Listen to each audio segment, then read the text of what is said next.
And welcome back to Safeco Field in Seattle. The All-Star reserves have taken the field. It's time to meet these guys. Now let's join public address announcer Tom Hutler for the introduction of tonight's All-Stars. Ladies and gentlemen, let's meet the All-Stars.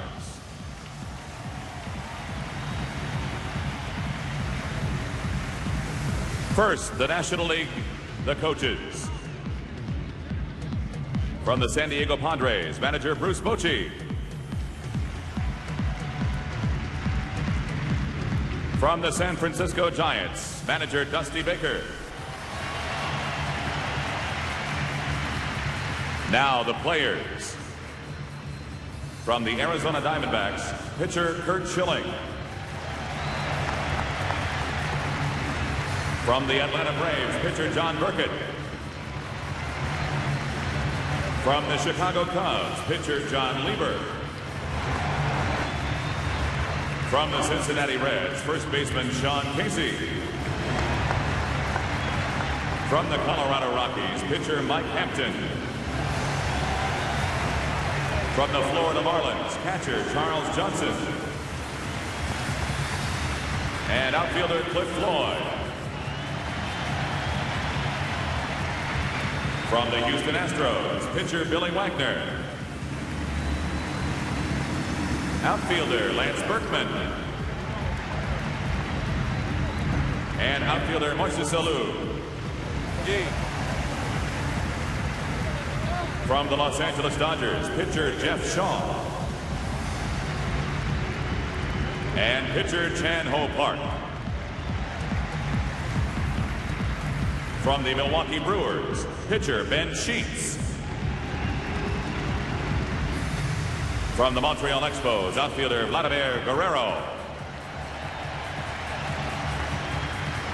From the New York Mets, pitcher Rick Reed. From the Philadelphia Phillies, shortstop Jimmy Rollins. From the Pittsburgh Pirates, outfielder Brian Giles. From the St. Louis Cardinals, third baseman Albert Pujols. And pitcher Matt Morris. And from the San Diego Padres, outfielder and honorary All-Star Tony Gwynn.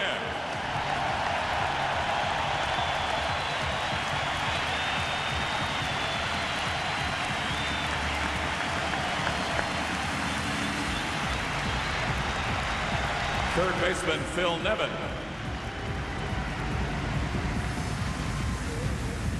And first baseman Ryan Klesko.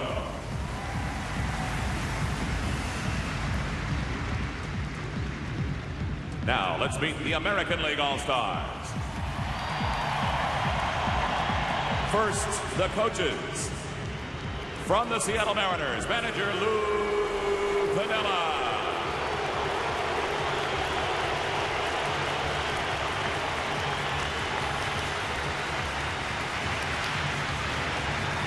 From the Kansas City Royals, manager Tony Gwynn. And now the players. From the Anaheim Angels, third baseman Troy Gloss. Pitcher Troy Percival. From the Chicago White Sox, outfielder Maglio Ordonez. From the Cleveland Indians, second baseman Roberto Alomar. From the Detroit Tigers, first baseman Tony Clark. From the Kansas City Royals, first baseman Mike Sweeney.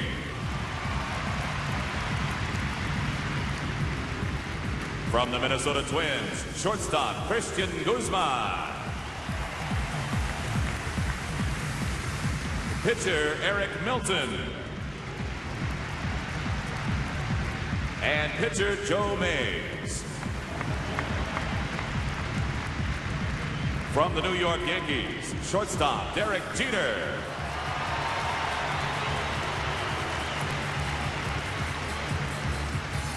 Catcher Jorge Posada.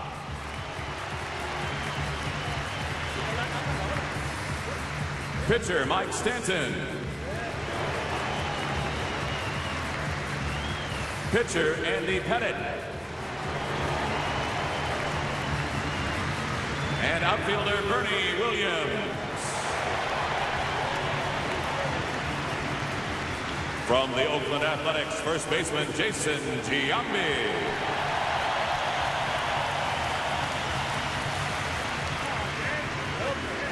From the Seattle Mariners, pitcher Kazuhiro Sasaki.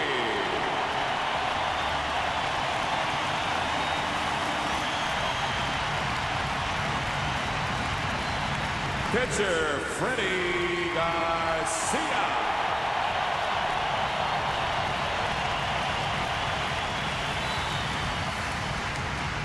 Pitcher Jeff Nelson.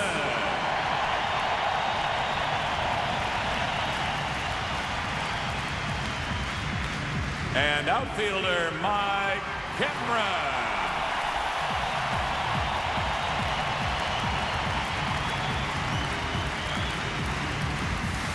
From the Tampa Bay Devil Rays, outfielder Greg Vaughn. And from the Toronto Blue Jays, pitcher Paul Quantrill.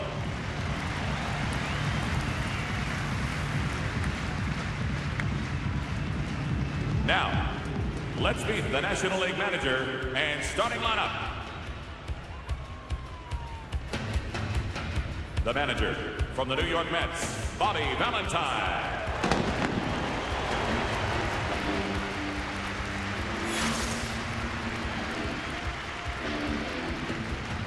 Leading off from the Arizona Diamondbacks, center fielder Luis Gonzales.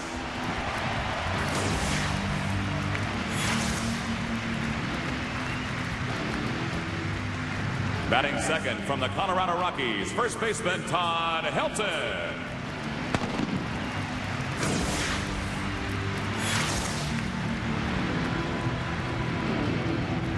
Batting third from the San Francisco Giants, left fielder Barry Bonds.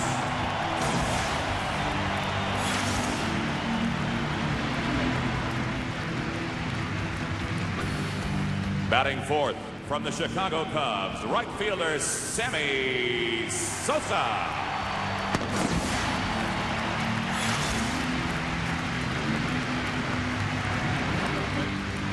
Batting fifth from the Colorado Rockies, designated hitter Larry Walker.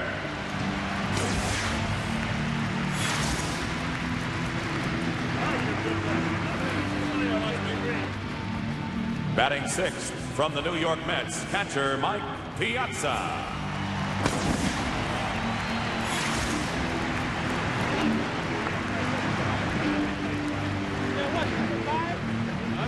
Batting seventh from the Atlanta Braves, third baseman Chipper Jones.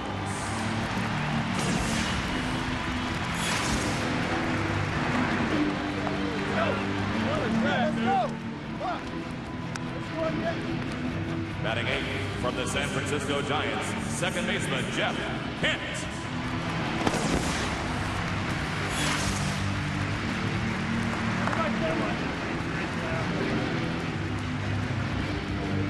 And batting ninth from the San Francisco Giants, shortstop Rich Aurelia.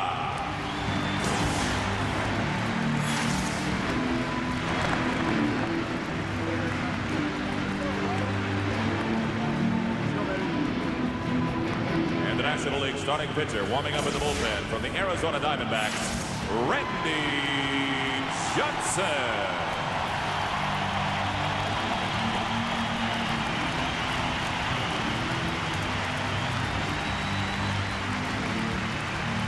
Ladies and gentlemen, your 2001 National League All-Stars.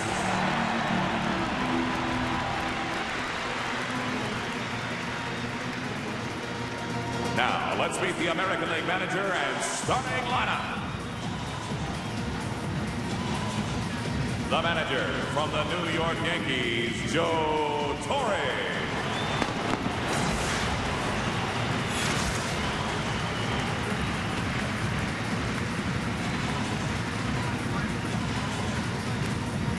Leading off from the Seattle Mariners, center fielder Ichiro Suzuki.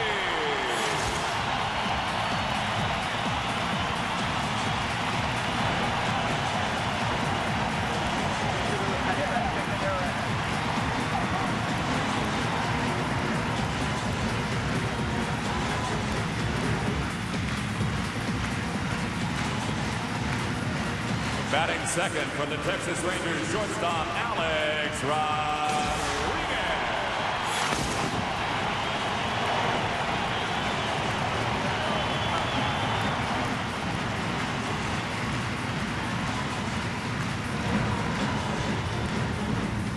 Batting third from the Boston Red Sox, left fielder Manny Ramirez.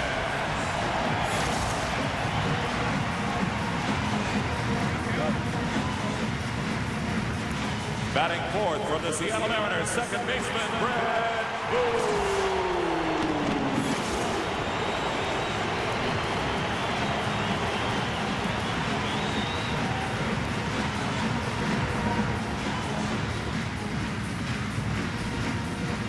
Batting fifth from the Cleveland Indians, right fielder Juan Gonzales.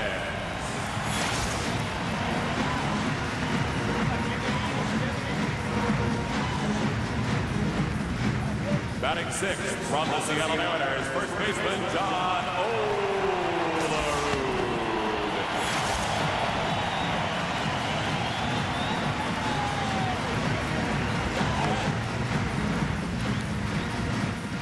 Batting seventh from the Seattle Mariners, designated hitter Edgar Martinez.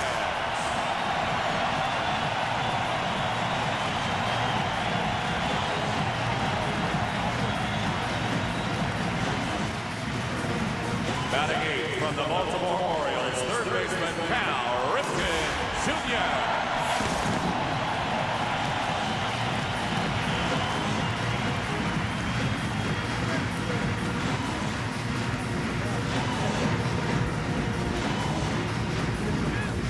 And batting ninth for the Texas Rangers, the catcher, Ivan Rodriguez.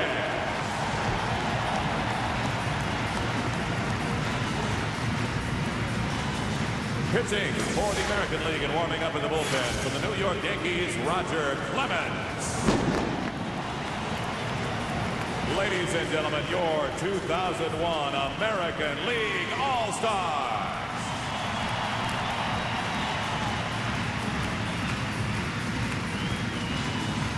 Tom, nice job. I sure hope these fans are worn out. They will have plenty more opportunities to cheer tonight. 72nd All-Star game rolls on. The national anthem when we come back.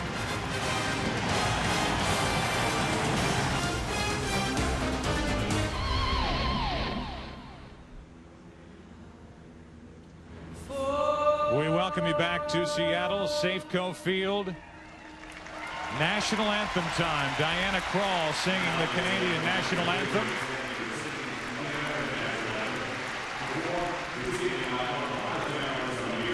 Her very first album reached Platinum Plus status, and her sophomore album, Fear of Flying, continues to receive critical acclaim. Currently, she can be heard on the Billboard charts with a hit single from the Moulin Rouge soundtrack. Please welcome Interscope recording artist, Maya.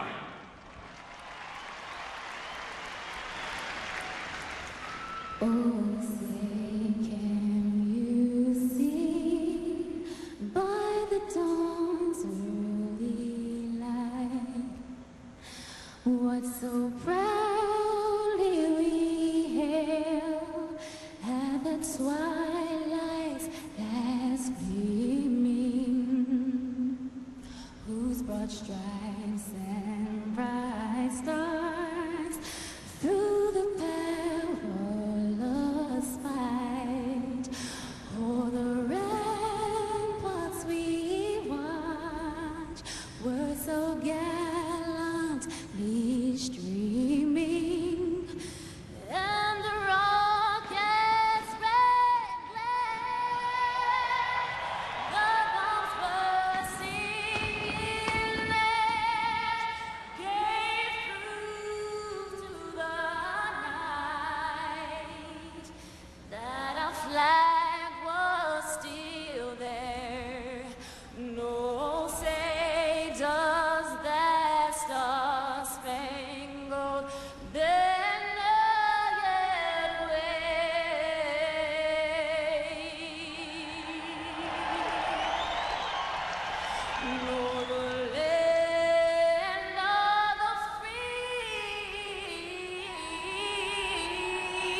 to fly by. And hopefully tonight, what a game. Time to make some memories in Seattle. The 72nd Major League Baseball All-Star Game. It's right after this break, and it's right here on Fox.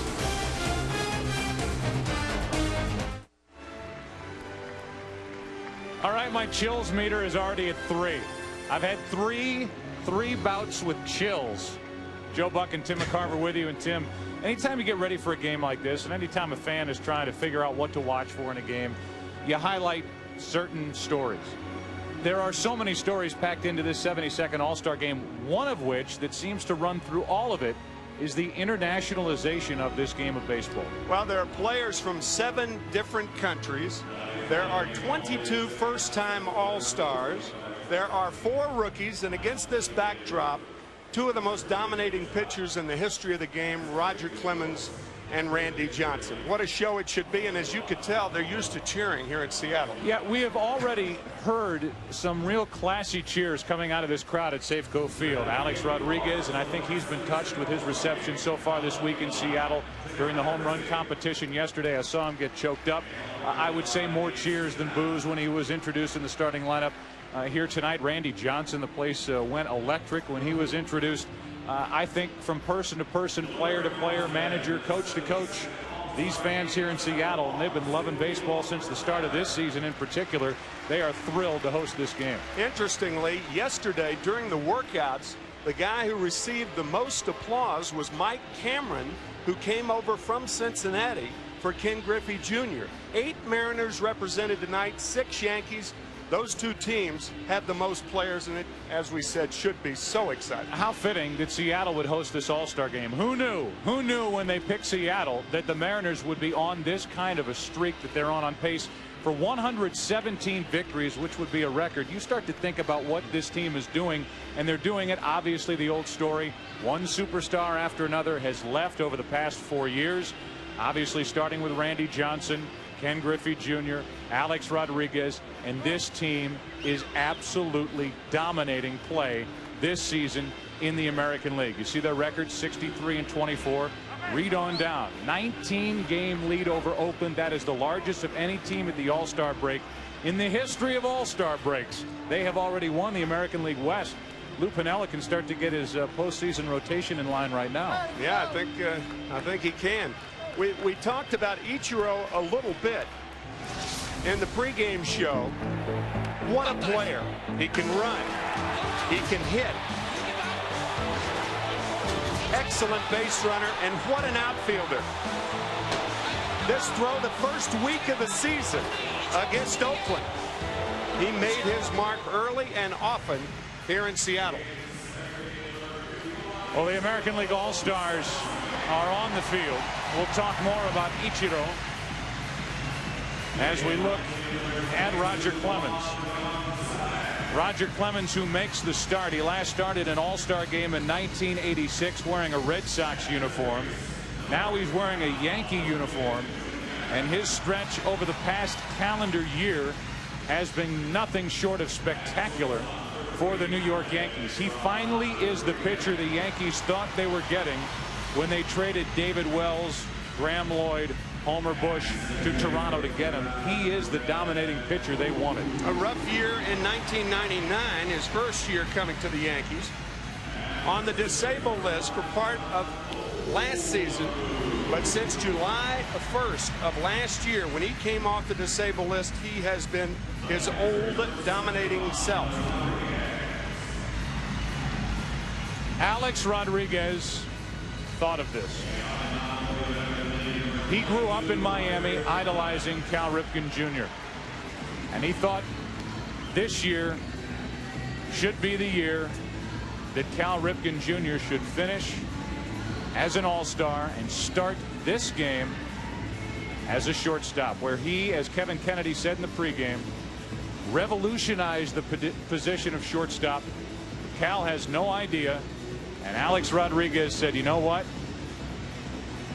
I want Ripken to play short, and we'll see if Ripken is accepting.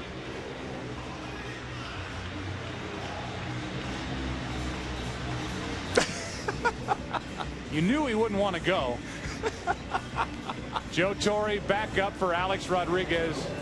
And in this 72nd All-Star game, the 19-time All-Star deserves to go out and play this first inning as the shortstop. Hey, you've got to do what your manager tells you, right? He's only following instructions.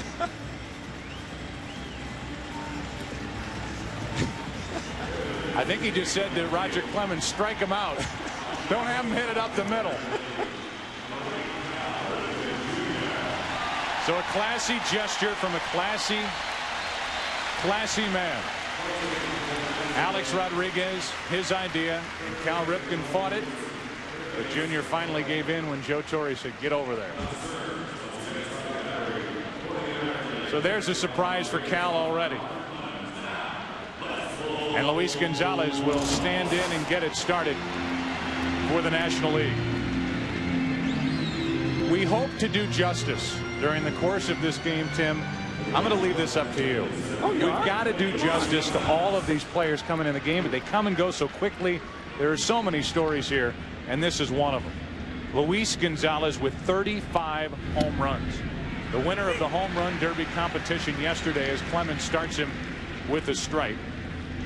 Gonzales last year career high 31 home runs. He's already 4 better than that, and he's only 4 home runs shy of that guy, Barry Bonds, after the first half of the season. 1 ball, 1 strike. His prior 9 years in the major leagues, he averaged only 15 home runs a year, and he has 66 in his last year and a half. Mind-boggling. 2 balls and a strike. And to think the Arizona Diamondbacks traded Kareem Garcia to get him. Kareem Garcia, talented outfielder, never did what this guy's doing. They also got cash. Yeah. They sent Luis Gonzales and cash to Arizona to make the deal. As he pops it up, left side of the infield, and Alex Rodriguez, the third baseman at the shortstop position, takes it in for the first out of the night. I don't know how to mark that down in my scorebook. I guess pop up to the third baseman once again. Tonight's starting lineup for the National League. It's brought to you by Pepsi. Luis Gonzales will lead it off. He's in center field. That a late change. Then Helton, Bonds, Sosa, Walker, Piazza in the middle. Jones, Kent, and Aurelia the bottom 3. All-star career, a .353 average from Mike Piazza. Broken toe and all, he's here and in the lineup. He will face Roger Clemens in the second inning unless the National Leaguers bust out here in the first. There's a strike to Todd Helton, one of the best natural athletes, natural hitters in baseball. That's going to be out of play in the count 0-2. You're going to see a lot of sweet swings tonight, folks, but none better than the gentleman right here, Todd Helton, who's used to breaking records. He set 19 different records at the University of Tennessee in baseball. Gone here for the second out of the first inning, and the first strikeout for Clemens. 2 out. And we look at the defense for the American League. A change in that Suzuki, who has played mainly right field, not only here but in Japan. Ichiro's in center.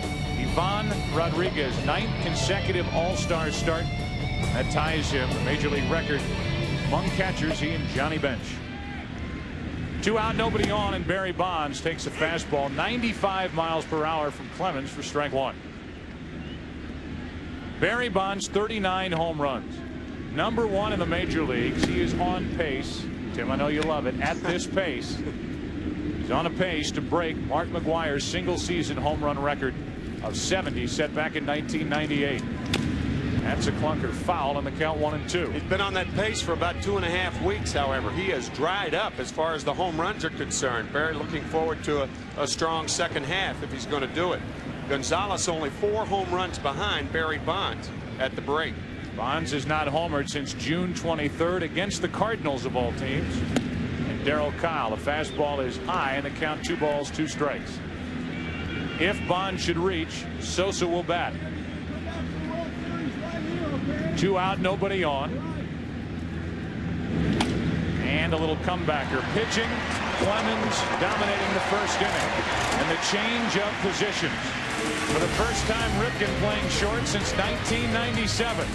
Get over there, Hall of Famer. That's the way we start the 72nd All-Star game in Seattle. Local hero, international hero, Ichiro will lead it off for the American League, and their lineup brought to you by Pepsi. It's Ichiro. Then Alex Rodriguez, the shortstop. Manny Ramirez is the left fielder. Brett Boone, Juan Gonzales, John Olrud. The bottom three, Martinez, Cal Ripken Jr., and Ivan Rodriguez batting ninth. How about the defense for the National League? Change right before the start as Luis Gonzales is in center and Sosa's over in right. Round the infield, you see up the middle, strong with the Giants, Rich Aurelia, Jeff Kent. First National League middle infield teammates to start since 1985, and here is Ichiro. The skeptics all said, no, it won't work. He'll get his comeuppance when he comes to the U.S. and Canada, and plays in the quote-unquote major leagues. This guy is one of the front runners for the MVP award in the American League. Leads the American League in hits with 134. Rolls one over to Helton. Johnson's not there. Base hit.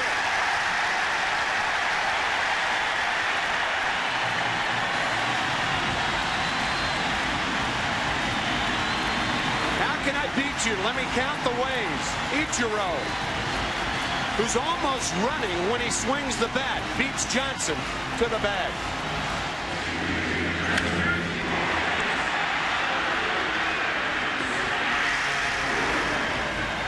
Some have clocked Ichiro down the line at 3.75 seconds, which is unheard of. Anything under 4 is fantastic. You hear 3.75, 3.8. I like his chances in a race against Randy Johnson, although it takes him only 2 strides to get there. A strike to Alex Rodriguez, the number 2 hitter, and lost in the cheers for Ichiro. The cheers for A-Rod, as I mentioned, was choked up after failing to advance past the first round of the home run derby here at Safeco Field yesterday. That's on the inside corner, 0-2. The third time Alex Rodriguez has played here since signing the huge contract with the Texas Rangers, $252 million over 10 years. Greeted roughly the first 2 times around, but not today.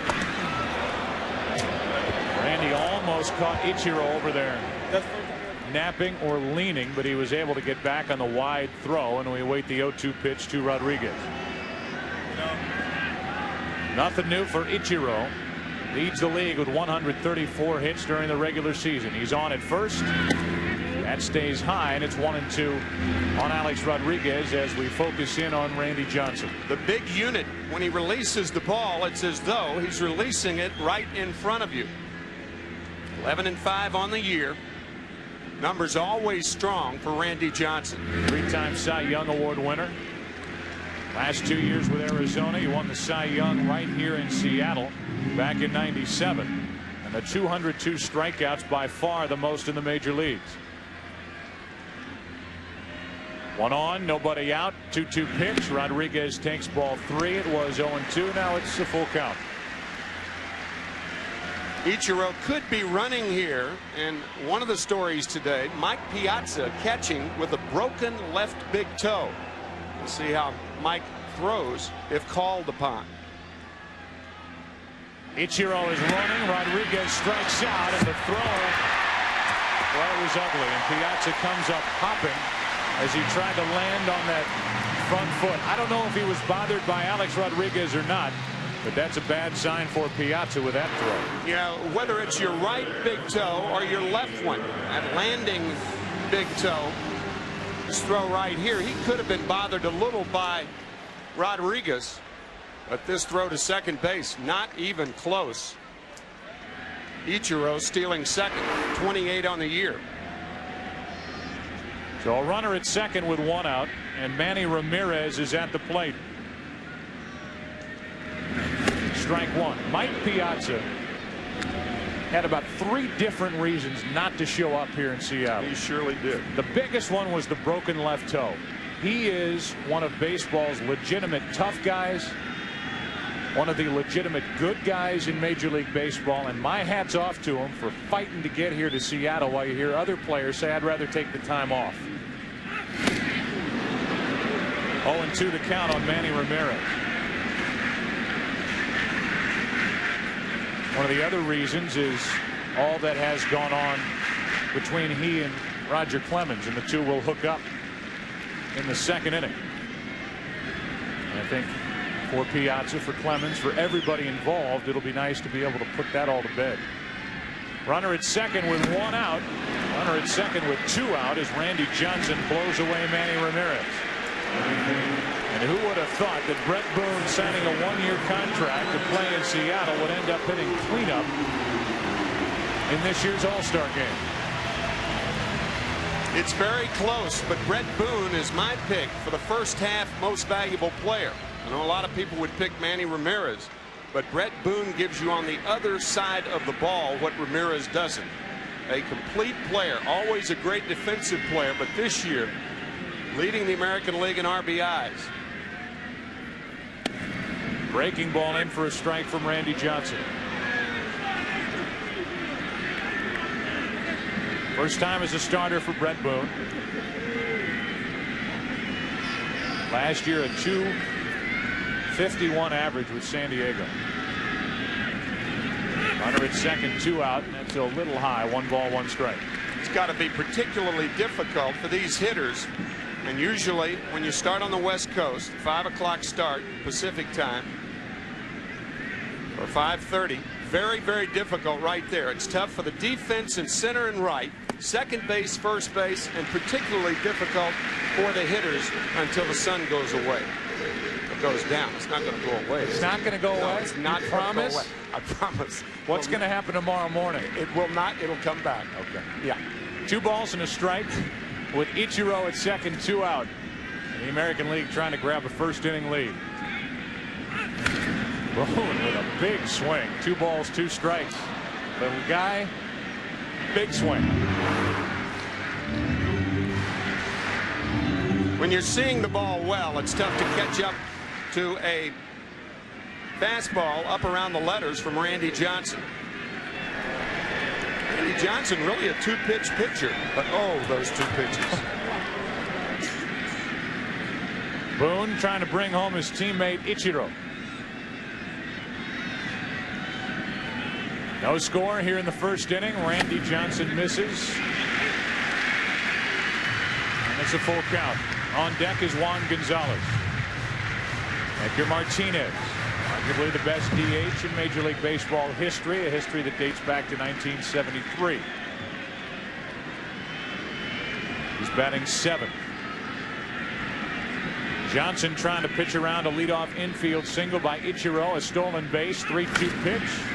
Do it again. Brett Boone, the first of a 3-generation family. Brett's father, Bob, the manager of the Cincinnati Reds. His brother, Aaron, the third baseman. And his grandfather, Ray, 78 years young, was in the clubhouse the other day, oohing and eyeing over the size of the Seattle Mariners clubhouse. Couldn't get over it. 3 balls, 2 strikes for the runner at second. Boone off the end of the bat should end the inning if someone can get there. Which Giant wants it? It's the shortstop Giant, Rich Aurelia. Ichiro, speed already a factor, showing that off here in this All-Star game. An infield hit. He's left stranded. No score after 1. As we wind our way into the second inning with no score here in Seattle, Sammy Sosa will lead off against Roger Clemens. Sosa, Larry Walker, the DH, and Mike Piazza. No score in the second, and 1 pitch. 2 hopper to the shortstop. He's back at short. Alex Rodriguez 1 away. And nothing to it so far for Roger Clemens. That'll bring in Larry Walker. Tied for 3rd in the National League with his 83 runs batted in, the 97 most valuable player. Since he ended up in Colorado, all he has done is hit. Mike Piazza waits on deck.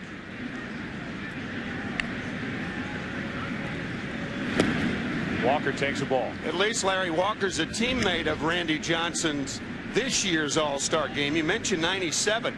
Larry Walker, after having the ball thrown over his head, turned around to hit right-handed against Johnson in Cleveland.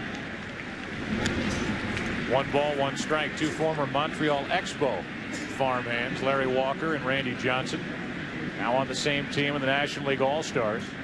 Here in 2001, the 1-1 pitch, 2 balls and a strike. Larry Walker has some inflammation in his right elbow. He wanted to come here and take part in the festivities. Hit. He's the DH. One of the best defensive outfielders in the game still. Here's a 2-1. Into left field. Not hard hit. Manny Ramirez, 2 out. That will bring in Mike Piazza. That will bring in, I guess, chapter 3 of Piazza Clemens. July 8th of last year at Yankee Stadium, the second of a doubleheader of sorts. The first game played at Shea Stadium, a rain-out makeup game on July 8th. The first time up, an inside fastball hitting Piazza, giving Mike a concussion, and because of that, he was not allowed to play in last year's All-Star game. Hit him right in the front of the helmet. Then game 2 of last year's World Series, the shattered bat. Clemens picking up the jagged end of it, firing it down the first baseline in the direction of Piazza. Clemens saying afterward, even during, I thought it was the ball. These two have had a war of words through the media. They have not patched things up. As Piazza takes ball 2, 2 balls and a strike, and I know that both players, Piazza and Clemens, will be happy when this at bat is over and these two can move on. 2 balls and a strike, 2 out, nobody on, and Piazza took it on the outside corner, 2-2, and everything has been down the middle of the plate or away to Piazza. Fastball's away. The last pitch is slider.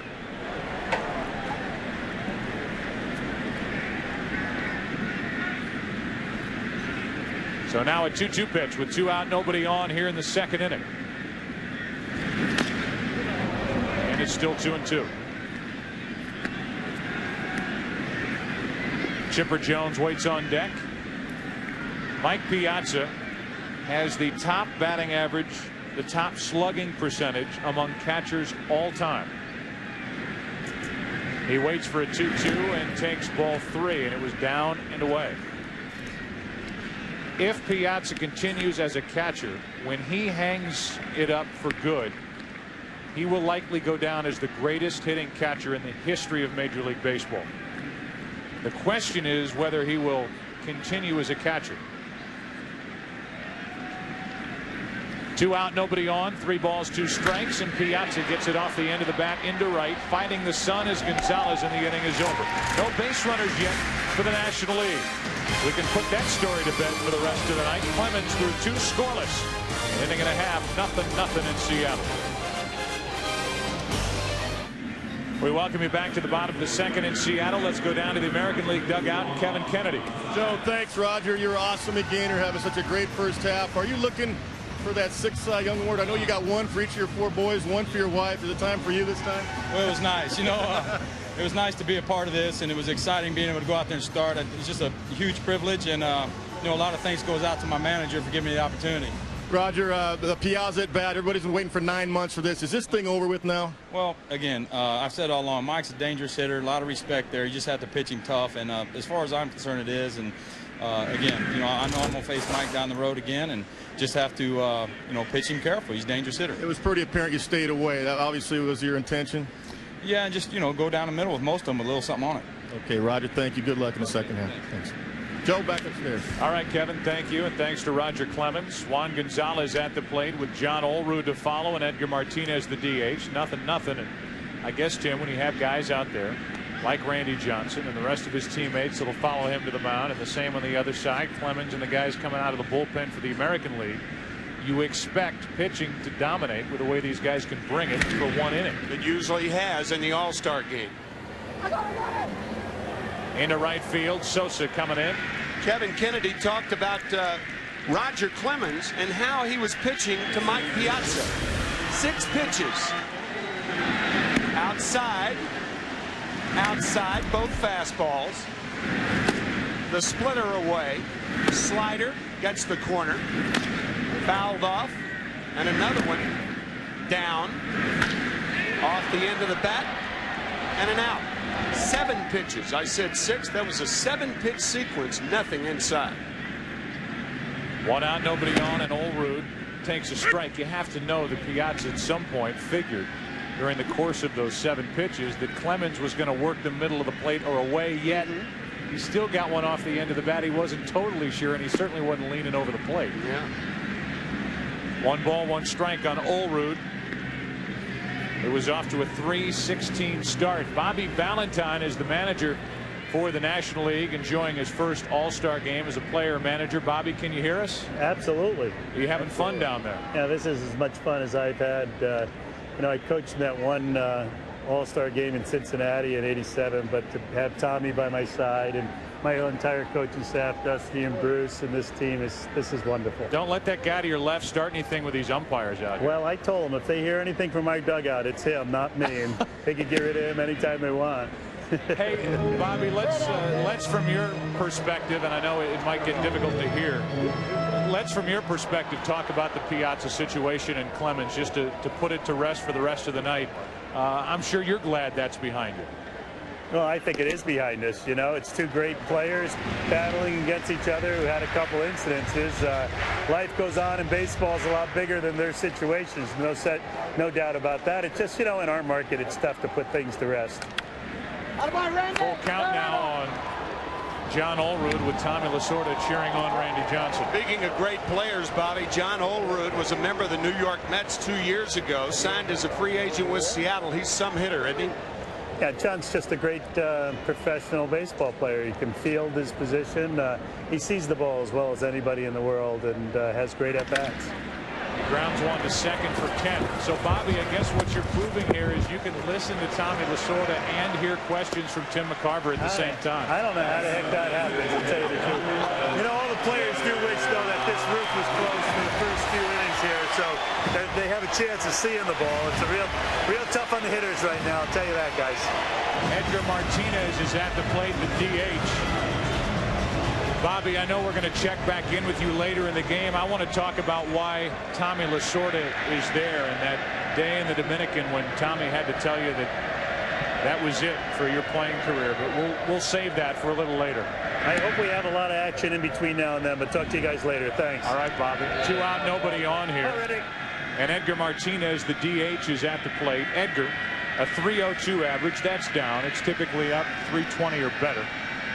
And he tries to get something going with 2 out for the American League. Randy Johnson trying to go 2 scoreless, gets the outside corner. 1 ball, 1 strike. Arguably the biggest hit in this city's history back in 1995. Game 5 of the division series against the New York Yankees. Ken Griffey Jr. driven in by Edgar Martinez. The great Dave Niehaus, the local radio announcer, almost blew a hamstring making that call. Edgar with the bases empty, 2 away. Randy Johnson likely finished after he gets 1 more out. Is that out now? No, it's not, says first base umpire Dale Scott. Cal Ripken Jr. waits to hit next, the 40-year-old. 19-time All-Star, and he will hang it up, retire at the end of the season. 2 balls, 2 strikes, 2 out, nobody on, and that'll do it for the first 2 here in Seattle. 3rd strikeout for Randy Johnson. Back to Seattle after this from your local Fox station. Nothing.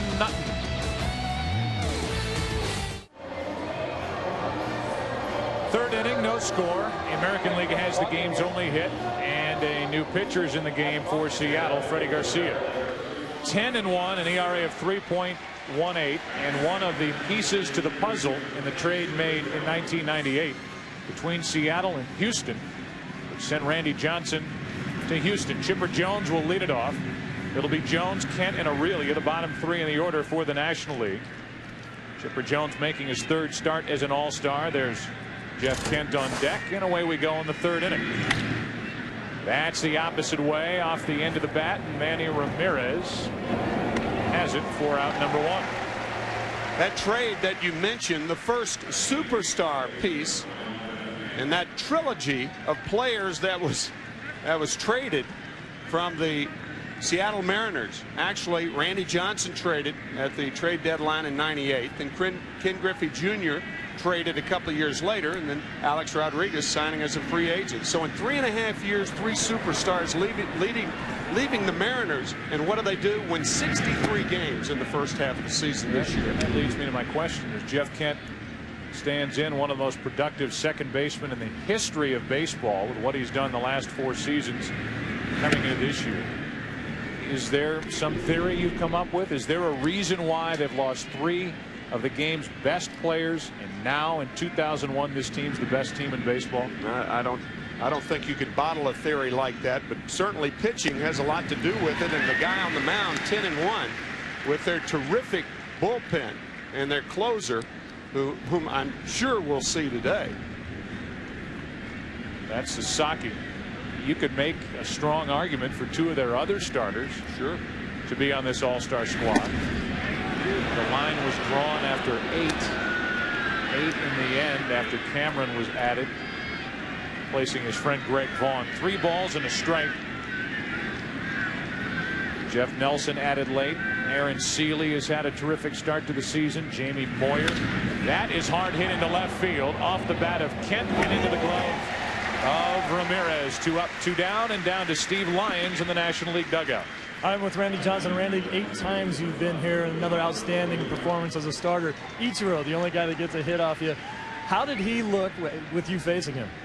Well, I think he was kind of measuring me up. I was measuring him up as far as what he could foul off, and I only threw 2 pitches in the second fastball he hit, and I fell off towards third base, and now I'm going to have to probably work on a little extra PFP now, because as fast as he is, there's no way he can get over there falling off third base. You know, with the year that you've had so far, with the 200 strikeouts already at the break, does the record of Nolan Ryan ever enter your mind? No, I'm more worried about going out and the way that we're playing right now. I'm more worried about quality starts and strikeouts. You and Kurt Schilling right now, the best 1-2 pitch in the game. Well, it's not up for us to decide. Kurt and myself, we just go out there and pitch as best as we can. All right, man. Good job. Thank you very much. Joe, let's go back to you. Cal Ripken Jr. will lead it off. Bottom of the 3rd. American League bats. There is no score. Cal Ripken Jr. stands in to lead it off for the American League in the bottom of the 3rd.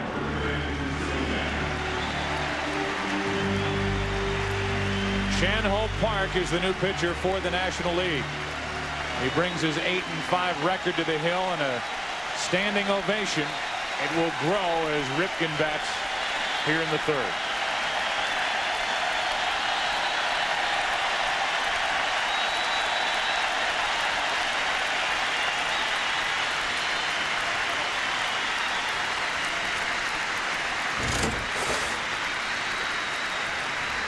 The man of 1,000 stances leads off, rips one, goodbye. Ripken homers in his final All-Star game.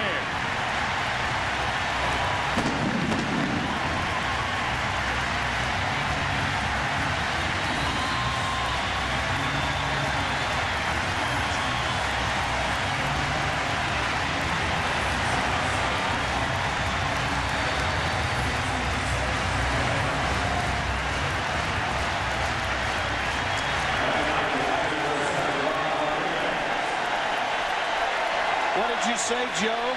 Goodbye? What a goodbye.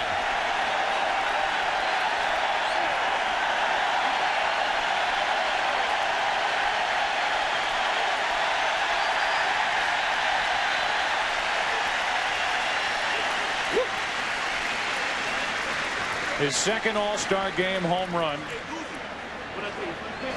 And like he did on that September night back in 1995 when he broke Lou Gehrig's Ironman record, he homered in that game. And while they throw a party for the All-Stars and for Cal Ripken Jr. and Tony Gwynn here in Seattle, train whistles blowing in the distance, and Cal Ripken Jr. thrills these fans and thrills baseball once again. What a moment. So Chan-Ho Park is greeted with a Ripken home run, and the American League is on top 1-0 here in the 3rd inning. Now Rodriguez hits it hard, one hop. Kent to his right, 1 out.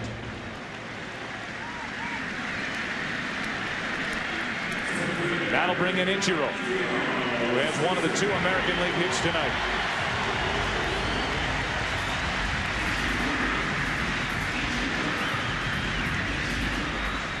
Let's go down to the dugout and Kevin Kennedy. Cal, are you sure you want to retire? Absolutely. Absolutely. That was pretty sweet right there. I just wanted to try to get a good pitch and put a good swing on it, and something good happened. You look like you got pretty good bat speed right there. Seriously, when the fans gave you a standing ovation, what's going through your mind? What kind of emotions are racing through you? Well, getting a big hit, hitting a home run, having the fans behind you get you going like nothing else can. So I was running about as fast as I could run around the bases too, by the way. You didn't have to run too fast. You know, I know you're a real family man. I knew your father. I know you think about him a lot. What will your dad say to you right now tonight, just after this experience? He'll say, forget about your last at bat and go to the next one. That's awesome. Cal, that is so awesome. Congratulations, and we'll look forward to seeing you some more tonight. Thanks, Cal. Thank you. Okay, Joe, back upstairs. All right, Kevin, and thank you to Cal for the interview, for the swing, and for the memory here in the third inning of the 72nd All-Star game as Ripken becomes the oldest player to homer in an All-Star game. With 2 out, nobody on, Alex Rodriguez is at the plate. During the interview, saw Ichiro nearly beat a high hopper and basically a routine ground ball to the second baseman. 1 ball, 1 strike, 2 out, nobody on. Chan-Ho Park trying to get through this third inning. It's 1-2.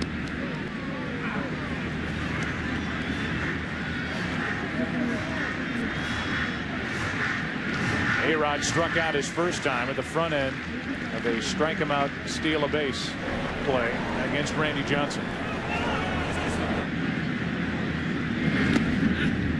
In our opening, Joe, we talked about 7 countries being represented tonight. Chan-Ho Park, the first Korean player in the major leagues and in the All-Star game. And Ichiro, the first position player in the All-Star game. Rodriguez is gone, and so are the American leaguers, but not before Cal Ripken Jr., baseball's Iron Man. 2,632 consecutive games played and a home run in the 72nd All-Star game in Seattle. And we thank Joe Torre for joining us as he has gone to one of his own. Andy Pettit on the mound. Joe Torre, we know that you can hear us. Not if you can hear us. All right. We are well on our way here in the 4th inning. I know you've been a part of a lot of great moments in baseball history. Describe what it was like to sit in that dugout or stand in that dugout and watch Ripken take the trip around the bases. Well, you want to get sick to your stomach. I had ORDON, and I heard the roar, and I looked up and I saw the ball go out of the ballpark. You didn't see it? I didn't see him hit it. I saw the ball go out of the park. Did Frank see it? I hope so. Everybody else saw it. All I heard was Mel Stottlemyre say, "Get out of here." That's foul. The count 0-2. Joe, that was a nice moment in the first inning when A-Rod went over and played third and moved Cal to shortstop. That was A-Rod's idea, right? Yeah, A-Rod called me. I guess it was on Thursday, I believe it was. Last Thursday, called me after a ball game and asked me what I thought of the idea, and I thought it was dynamite as soon as he told me. 0-2 the count on Gonzales. 1 ball, 2 strikes. Did you know you're undefeated as a manager in All-Star game play, Joe? Of course I know that. That's easy to know. You can't. I can count to 3. You like your chances tonight, Joe? Excuse me? You like your chances tonight? Well, right now I do. As long as those shadows stay like that, I'm fine.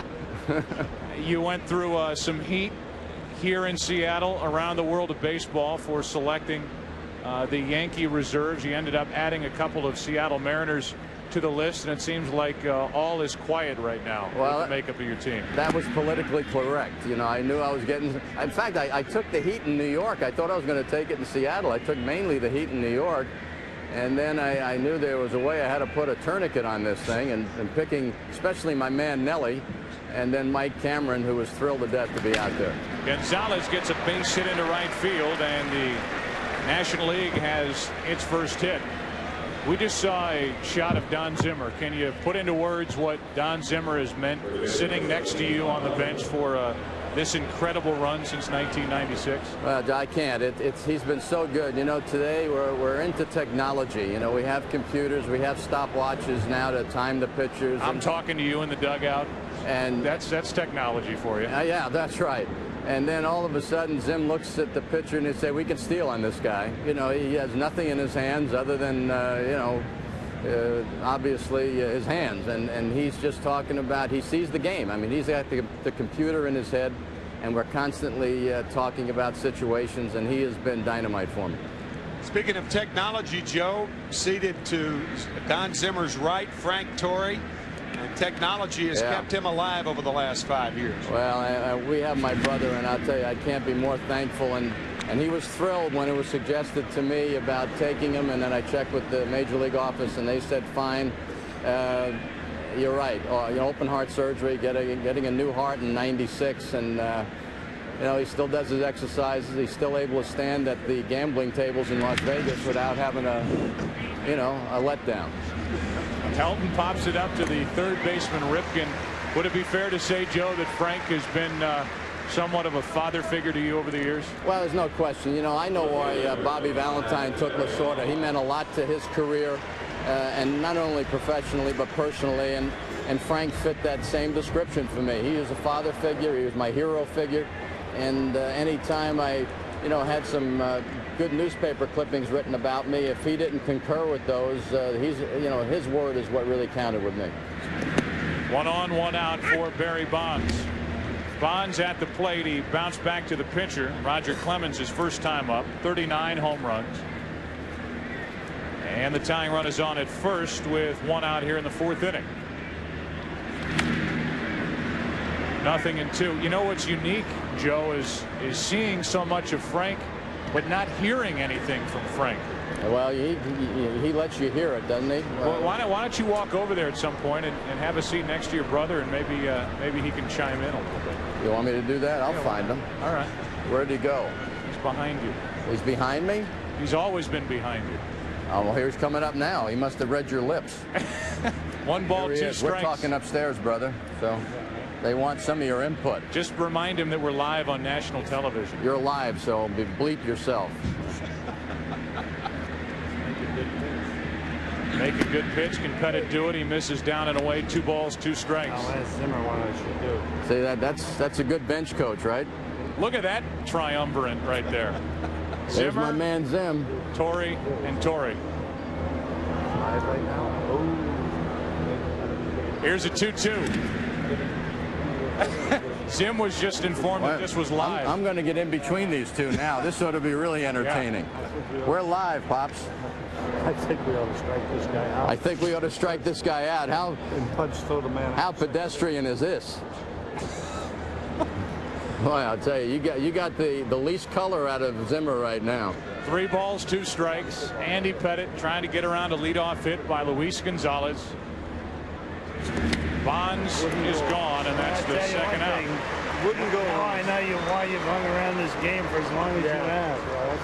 There you go. He wanted a strikeout, Joe Torre, and he gets a strikeout. Is that the Yankee magic right there? Well, yeah. If you wish hard enough, it'll come true, you know. It's that lift Don's cap. Would you mind? Can I see the Zimmer dome? Sure. You want to do that? Yeah. There it is. How's that? That's what Derek Jeter rubs before every game, right? He likes to rub it like that. That's it. Let me tell you something. We got a ball game. Oh, you hear him? You hear him? He says we got a ball game. Oh, you got to be a little more serious about that. That's right. Check on the runner at first, and Andy Pettit, who's got one of the best pickoff moves in baseball, just reminded Luis Gonzales that he better pay attention over at first as Sammy Sosa digs his way into the batter's box. Joe, we'll check with you later. Thanks for your time. All right, guys. Joe Torre, Frank Torre, Don Zimmer. 1 on, 2 out. Sammy Sosa at the plate. 0-1. It's almost not fair to combine Andy Pettit and Ivan Rodriguez behind the plate. Talk about a lethal combination to steal against. Pettit with that great move to first base, and Rodriguez with that cannon for an arm. Just forget about it. Play it like it's a softball league. Stay on the bag until he pitches. You start to look at the numbers of Andy Pettit. 9-4 record. The ERA just creeped over the 3 mark his last time out. He's at 3.04. He and Clemens, 2 of the first 3 pitchers to the American League, as Sosa fouls it away. Still 0-2. While we have a second, the Radio Shack trivia question. Cal Ripken Jr. played in his first All-Star game at Comiskey Park 18 years ago. Who were the other 3 active 1983 All-Stars? That's the Radio Shack trivia question. Radio Shack, you've got questions, we've got answers. We tried to get this earlier in the day. Tim and I got none of them. Oh, you got one. Maybe one. Yeah. You got one. Still 0-2 on Sosa. Sammy Sosa, part of the first place Chicago Cubs with a 3-game lead over the fast charging Houston Astros. Watch out for the Astros. Maglio Ordonez is taken over in left field. Manny Ramirez is finished, and Mike Cameron is taken over in center, moving Ichiro over to right, and that means that Juan Gonzales is finished for the rest of the night. 0-2 the count on Sosa. Runner at first, 2 out. 1-0. The American League leads it in the 4th inning. And a bouncer to A-Rod. Tricky hop. Good throw, and the inning is over. Sosa is 0 for 2. Pretty good combination there in the Yankee dugout. Torrey and Zimmer, little all-star magic in Seattle. 1-0 AL. Couple of changes for the National League. Moises Alou of the Houston Astros takes over in right field. Ryan Klesko, having a solid year with San Diego, is at first base. He says redundantly in an all-star game. And John Burkett, the right-hander of the Atlanta Braves, is the new pitcher. The 2nd best ERA in the National League, second only to his teammate Greg Maddux. John has said that he's learned a lot from Maddux. He's learned a lot from Tommy Glavine. He's even learned a lot from John Smoltz. Those 3 guys have carried the Atlanta Braves to a ton of wins in the 1990s. John Burkett's 2nd All-Star game. His last was as a member of the Giants in '93. Maglio Ordonez of the Chicago White Sox is first up. First at bat for Maglio, who has established himself as a major league cleanup hitter, a bona fide major league cleanup hitter. Looking for some help in that Chicago White Sox lineup. Lost Frank Thomas early for the season. He will not come back this season. Okay, Tim, that's your turn. A little clunker up the middle, and to his left, Aurelia takes care of Ordonez, 1 away. Before you explain what's written on John Burkett's hat, we'll give you the Radio Shack trivia question. Cal Ripken Jr. played his first All-Star game at Comiskey Park 18 years ago. Who are the other 3 active 1983 All-Stars? Radio Shack answer: Ricky Henderson, Jesse Orozco, and Tim Raines. Radio Shack, you've got questions, we've got answers, and Tim and I combined for 1 of the 3 on that answer. There's Jesse Orozco, who made the All-Star team as a member of the Mets in '83. Here's Brett Boone, 2nd at bat for Boone, who popped up his first time up. To the 3rd baseman, Chipper Jones has to hurry, and he gets Boone by a step. 2 up, 2 down, and John Burkett doing what he has done all season for Atlanta. Burkett, a guy who was released by Tampa Bay in March of 2000. And he is a real credit to Leo Mazzoni and the job that he does as the pitching coach for the Atlanta Braves. What a weapon the Atlanta Braves have in Leo Mazzoni. They have had one reclamation project after another, and he knows what to do with them. He's not the best pitching coach in the game. He is certainly among the top 3 or 4. That's a strike right down the middle to Cameron. Mike Cameron, a late addition, filling in for his friend Greg Vaughn. The 2 became friends in Cincinnati. Both have moved on. Cameron, a big part of the Ken Griffey Jr. trade prior to last year. Breaking ball stays inside. 1 ball, 1 strike. I think the 3 names on John Burkett's cap are Max, Bud, and Avery. Reed. Oh, Reed. Okay. 1 ball, 2 strikes. Maybe giving a shout out to the commissioner, but it doesn't say Bud. It says Reed. You tell me to read them, then I read them, and you rip me. Rip. No, I know. No, 2 out, nobody on. 1 ball, 2 strikes, and Cameron is gone. John Burkett, what a story. Tim and I will repair our relationship as we go to the 5th. All-Star Faces, All-Star Game, 1-0 American League.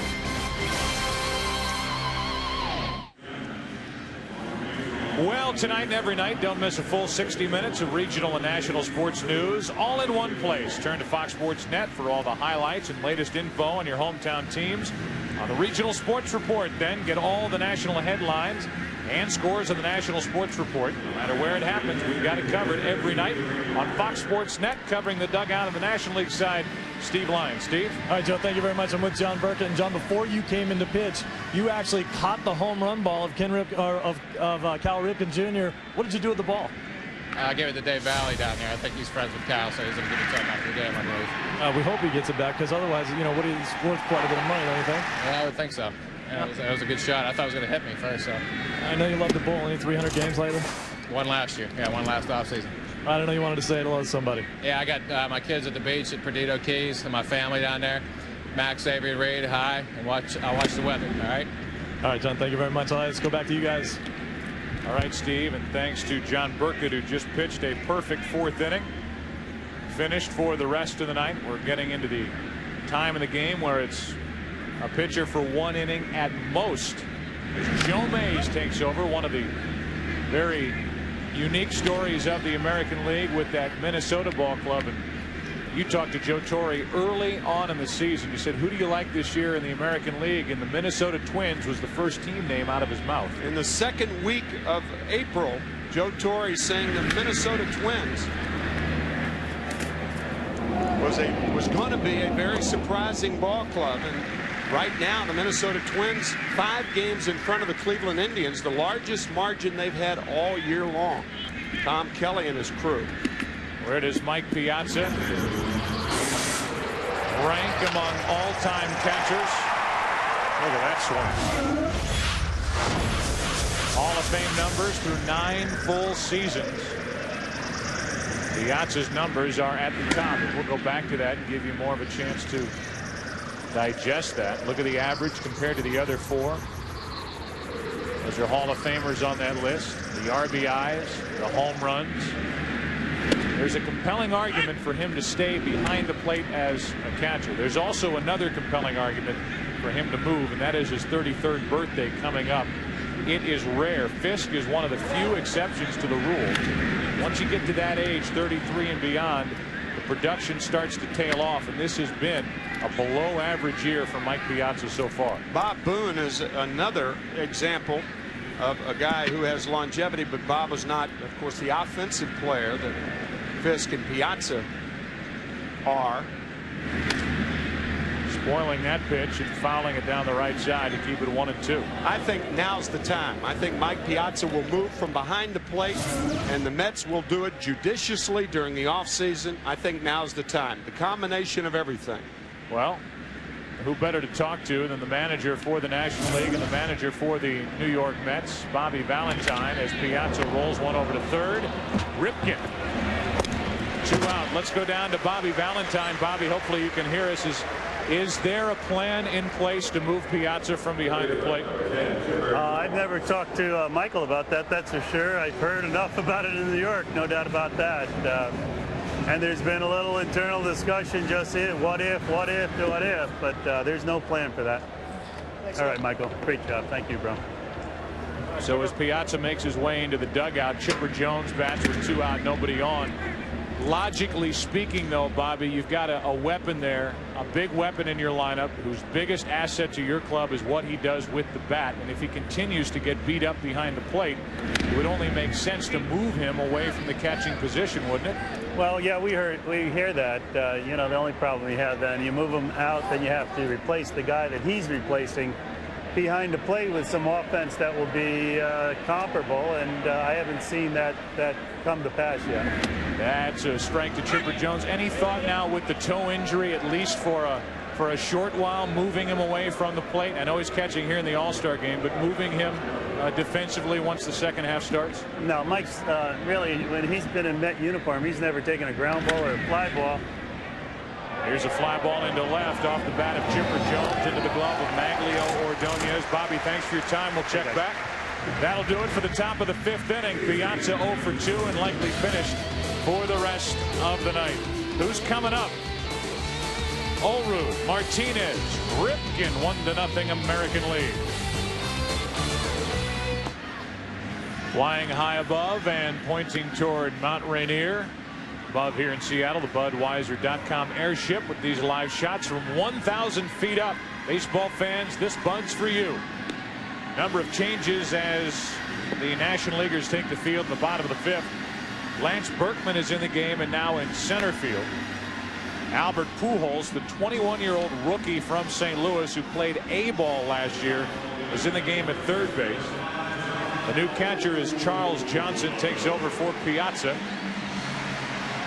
The new pitcher, left-hander Mike Hampton, who inked a huge contract in the offseason with the Colorado Rockies. He has not disappointed the Rockies one bit. In fact, as good as he's been on the mound, he's been about that good with a bat in his hands. With 6 home runs to his credit. Here is Olrud. And there is strike 1. Understand Pujols will bat 6th. Johnson 7th. Berkman 1st. No balls, 1 strike. Olrud, who's 0 for 1. Grounds it foul 0-2. Where did the New York Mets miss the presence of Mike Hampton? We talked about John Olrud earlier. I think a lot of times when a team's in the World Series, it obscures your needs. Mike Hampton, the Mets made a big offer to Hampton, somewhere in the neighborhood of $105 million. Kent to his right, backhanded play, wild throw into the dugout, and Olrud will head down to second base. He's there with nobody out.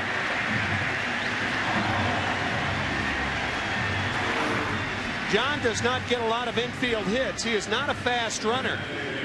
Jeff Kent fielded it well, and then overthrows Ryan Klesko, and Olrud has a rare base hit and an error on Jeff Kent. Actually, an error all the way. No hit. Yep. E4, so no hit and error on the throw. And Olrud is finished. Jason Giambi takes over at second base here in the 5th inning. And Edgar Martinez is at the plate. See if the American League can push a run across. The runner at second, nobody out. Cal Ripken Jr. waiting to hit next.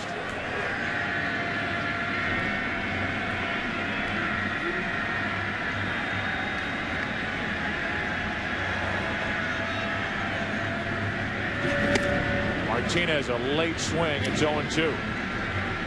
Edgar Martinez struck out his first time, 5th in the American League with 67 RBIs. The Iron Man waiting to hit next. Iron Man, Cal Ripken Jr. counting for the game's only run with his 3rd inning home run. Here's an 0-2. 1 ball, 2 strikes.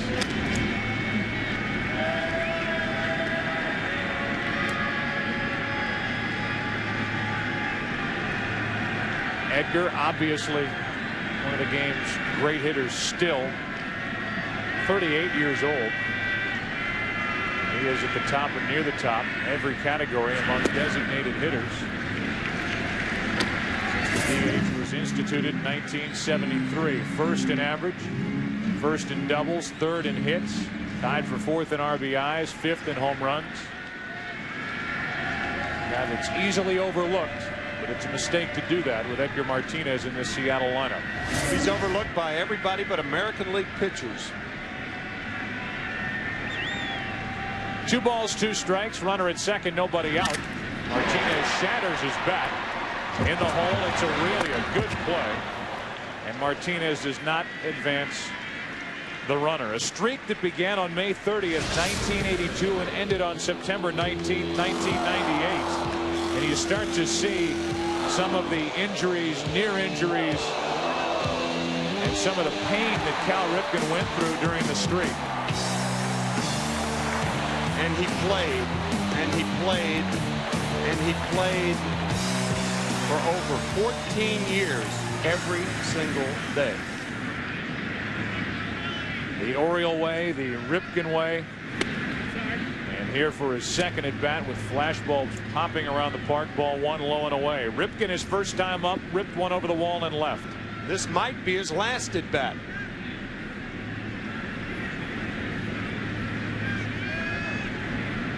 One ball, no strikes, and Ripken just got a piece of it. One ball, one strike. A special presentation will be made a little later to Cal Ripken Jr. He didn't know that A-Rod was going to tell him to go play short at the start of the game.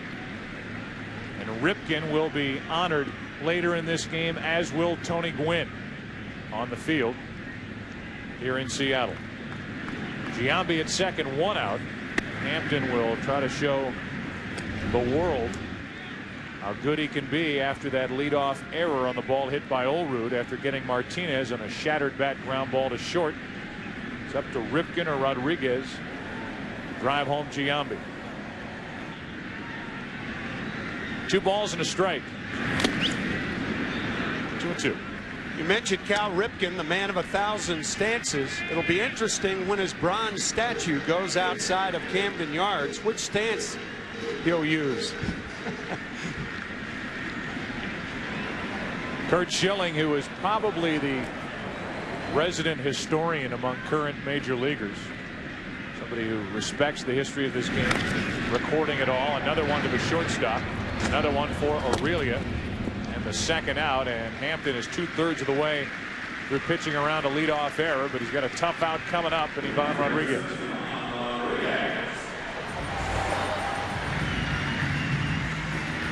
Rodriguez bounced out to second his first time up.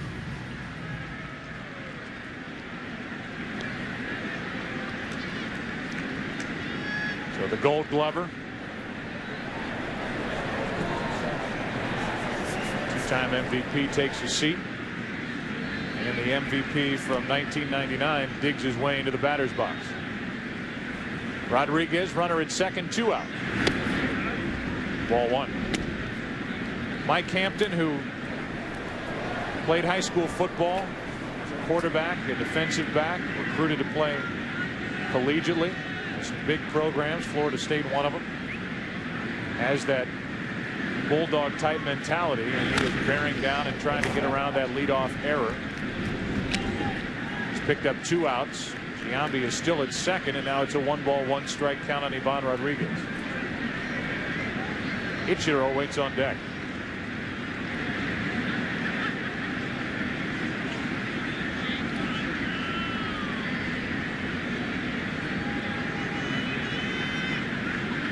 American League on top 1-0, and that's strike 2. Mike Hampton decided to head to Denver, Colorado, as Ichiro has proven that position players can not only come here and succeed in the major leagues here in the States and in Canada. Mike Hampton's trying to prove that free agent pitchers can go to Colorado and succeed. That's up the middle, and Rodriguez a 2-out hit. Here comes Giambi. Throw not made as Berkman gets it back into the infield. A 2-out RBI hit for Ivan Rodriguez. 2-0 American League.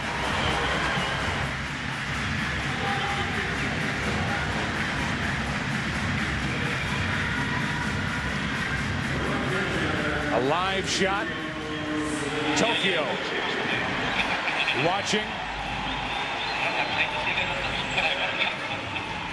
watching a big screen, Ikebukuro Station, the Times Square of Tokyo, watching Ichiro, who won 7 consecutive batting titles with the Oryx Blue Wave in Japan. And here he is with a .347 average at the midway point in his first year with the Seattle Mariners. Pacific League All-Star. 1 on, 2 out. 0-2 the count. Ichiro's nickname in Japan is Elvis. He only weighs 165 pounds, and his teammates on the Mariners cannot believe how much he eats. So obviously Elvis in his early years. Right. Not in the early to mid 70s. No. 0-2 the count, runner at first, 2 out. The opposite way, and Pujols takes care of Ichiro.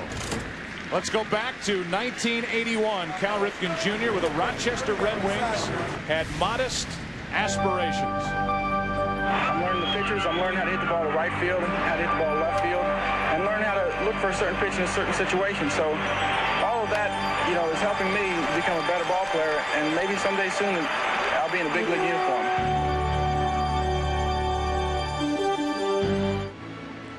Welcome back to Seattle. 72nd Major League Baseball All-Star Game. A look at Cal Ripken Jr. and now we visit with Tom Hutler. Now entering the game at third base for the Anaheim Angels, number 25 Troy Gloss, replacing Cal Ripken Jr.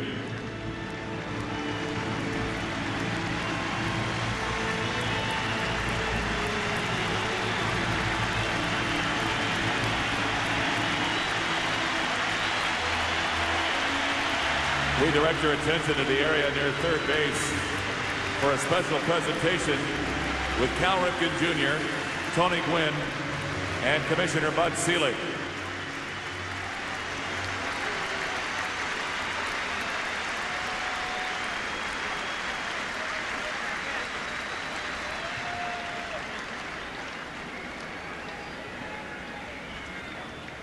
Ladies and gentlemen, the Commissioner's Historic Award was created in 1998 and is presented to a player who sets a record of historic significance or whose body of work is in itself of historic significance. Tonight, it is truly an honor for me to present the award to two of the greatest players of this generation and two men who leave a magnificent legacy of leadership and community involvement for the next generation. To Cal Ripken for breaking Lou Gehrig's consecutive game streak.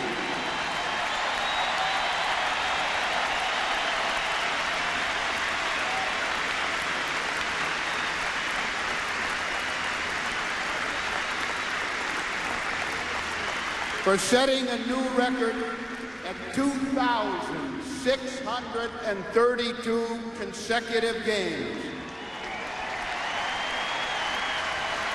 And for being one of only 7 players to have more than 3,000 hits and 400 runs batted in.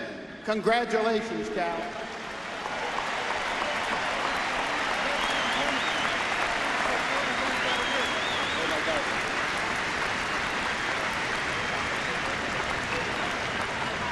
I want to correct the record.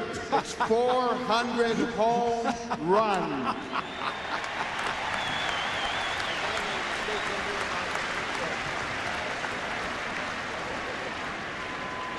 I just want to say it's been a great and fantastic run. Thank you. Thank you, everybody. Thank you.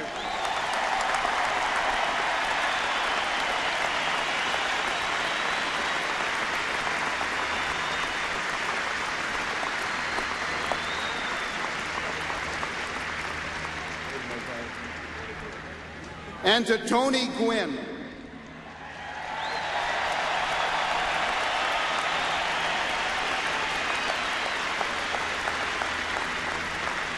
who has a lifetime batting average of 338.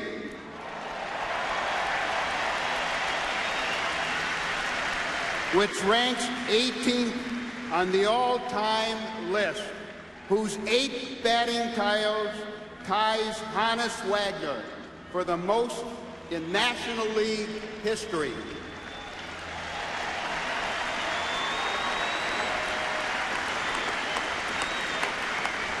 and who has set a National League record by hitting 300 or better for 18 consecutive seasons.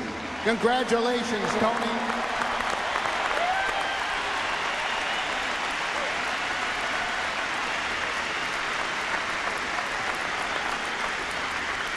Thank you. These last 20 years have been the greatest ride I think you can ever be on. And seeing Cal hit that home run, I know I'm on the National League side, but that was pretty impressive.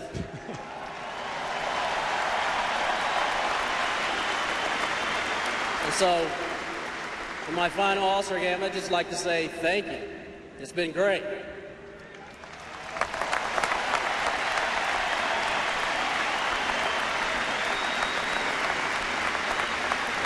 Tony, Cal, on behalf of all the players and everybody gathered here, of people in the stands and people all over the world, thank you not only for your on-the-field activity, but for the human beings that you've been and the wonderful, wonderful legacy that you've left our great game. Thank you very much.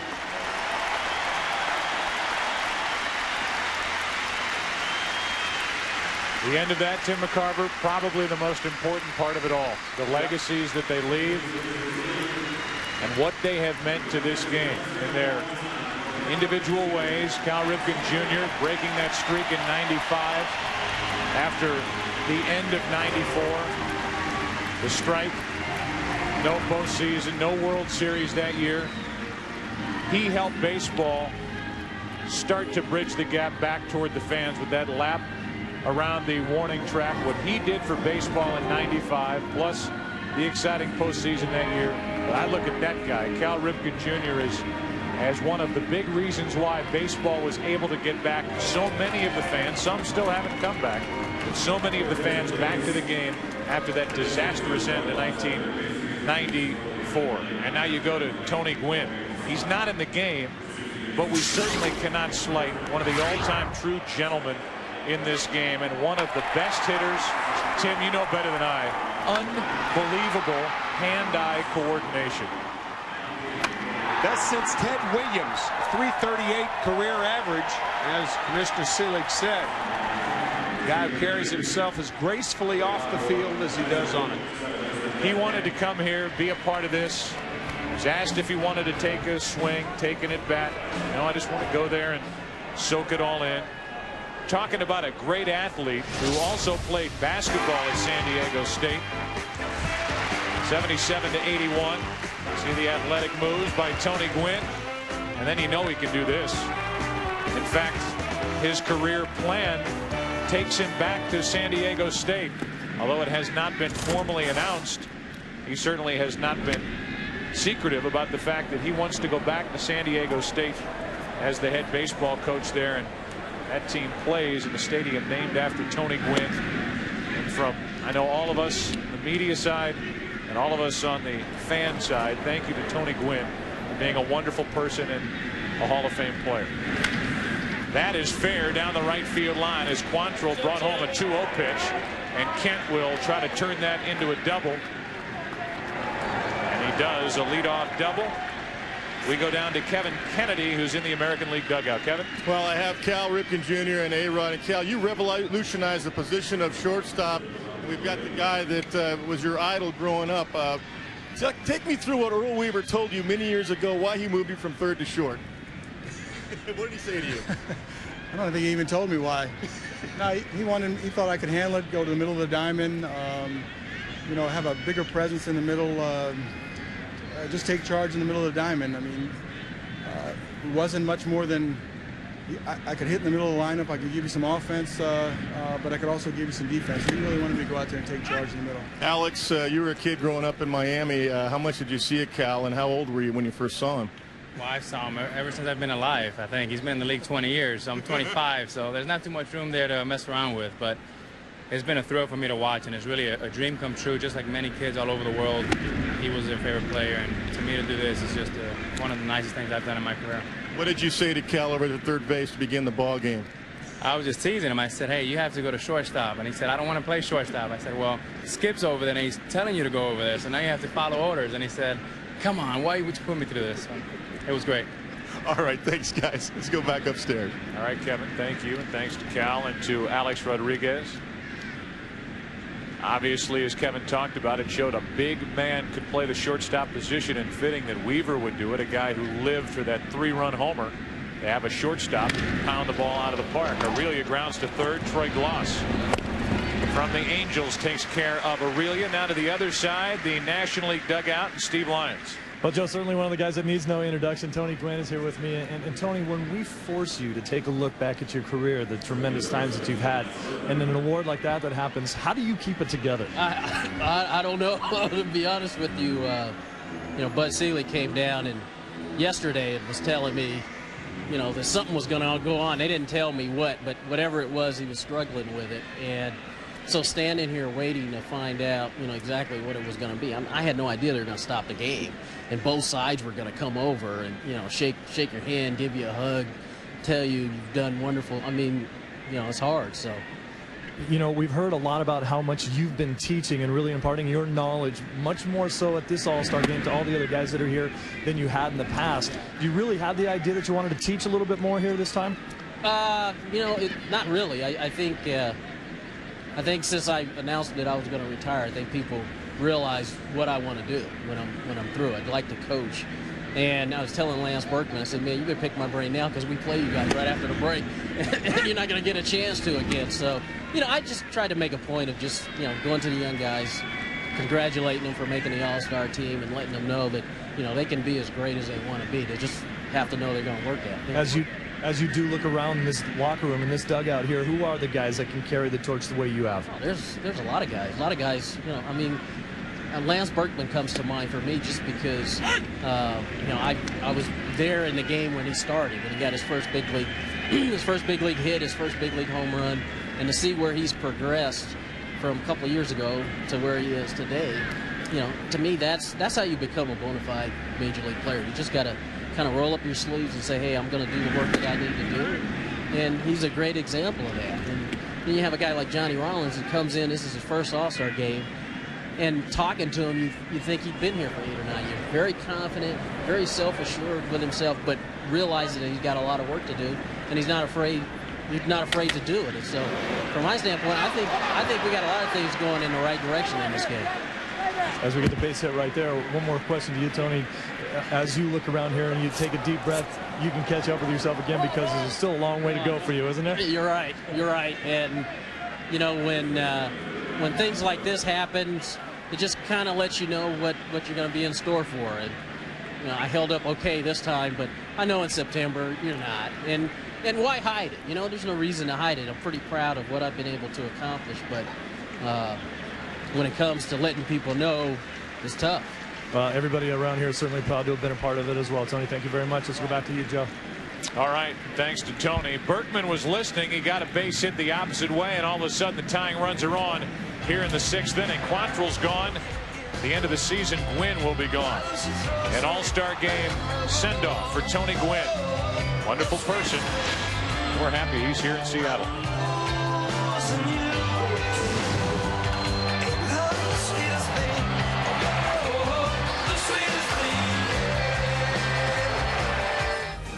There is Dale Earnhardt Jr. What a year it has been for Jr., for the entire racing world. Dale losing his father at the Daytona 500, and Dale coming off a victory in Daytona this past weekend. Driving the number 8 Budweiser car as Klesko hits it off the end of the bat. Gets the sacrifice fly into center as he takes the first pitch from Mike Stanton and puts the National League on the board. A leadoff double by Kent, and he scores on a sac fly by Klesko here in the 6th inning, and the lead has been cut in half. Mike Stanton, of course, of the Yankees, one of the 6 players selected, and perhaps the most zealous in accepting the role given to him by Joe Torre. His first All-Star selection, and he said that being selected on the All-Star team was the one thing that could make him lose his appetite. Well, you're looking at as valuable a player as the Yankees have, and I mean anybody on that team. He's the most underrated reliever in baseball in my view. Mike Stanton. Definitely deserving of this all-star appearance, as is Vladimir Guerrero, one of the game's best young players. He has done things before the age of 25 that few have ever even dreamed of. 1 ball, 1 strike. This guy's got a big strike zone, his own big strike zone. He is signed through 2003. At some point, if it's not Montreal, somebody's going to get their hands on one of the most special players to come along in a long time. If Montreal is still around in 2003.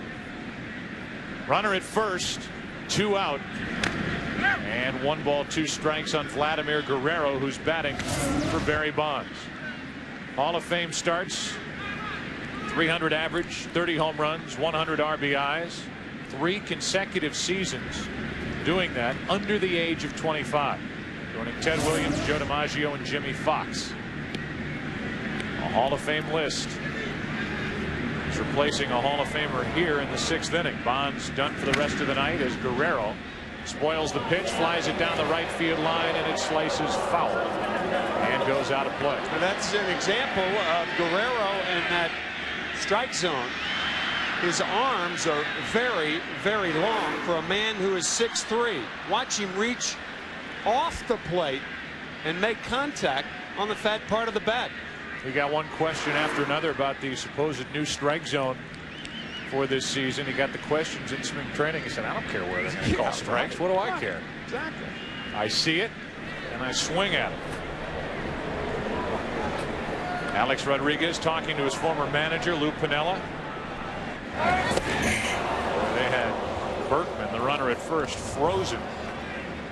But the throw handcuffed Giambi, and the count's still 1-2 on Vladimir Guerrero. That's the problem with the All-Star game. The new first baseman, if you're not a teammate of the pitcher, he could pick you off as well as the runner. Yeah. So Stanton has come on. You got Klesko on the sac fly. It's a 2-1 game, and Guerrero takes ball 2, 2-2. So both managers are rolling right through their benches, right through their bullpens. Now you've got a 1-run game in the 6th inning. There isn't going to be much left in the extra innings if this game should go there. Oh, shattered bat, and it catches Tommy Lasorda, who's coaching in the third base coach's box. He pops right back up, and he's all right.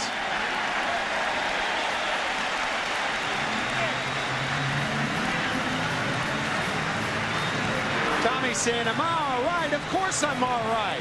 Didn't hurt me.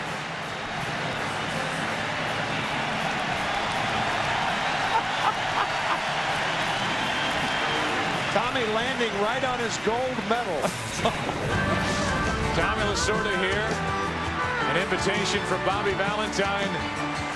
And he managed the gold medal winning team at the recent Summer Olympics in Australia. He got a 9-8, a 9-8, and a 9-7 from the judges for that rollover. Don Zimmer saying, what's he doing out there? And now that he's out there, why is he not paying attention? But his score, you throw out the lowest and the highest, he gets a 9-8 for this. And thank goodness that he's all right.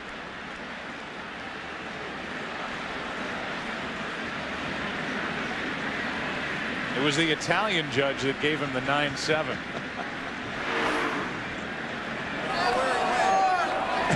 I think we better close those mics down there, as this game has come to a screeching halt. Either they're checking on Lasorda, or Guerrero can't find a batter and needs a new tape job on his fingers. Oh, sometimes that bat was broken so far down on the handle that I think Guerrero could have cut his fingers.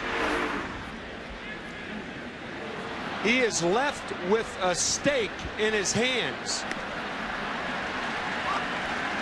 And perhaps he ended up injuring his fingers. I wouldn't imagine seriously. And he's being taped up by the trainer. And thankful that Tommy's all right.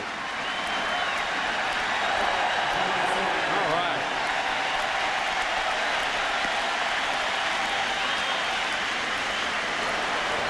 Well, that'll be the memory of this All-Star game for Don Zimmer. Chest protector, only appropriate.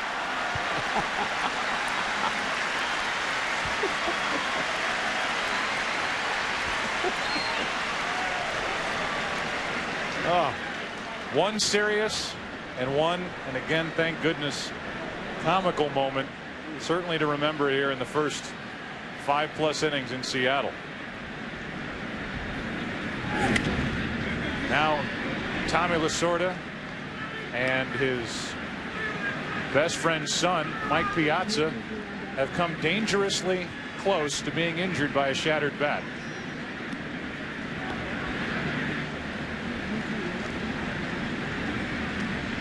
Tommy will wake up tomorrow and say, I wonder why I'm sore. Be reminded on every highlight show now until the end of time. The dugout wizard, Johnny Bench's baseball bunch.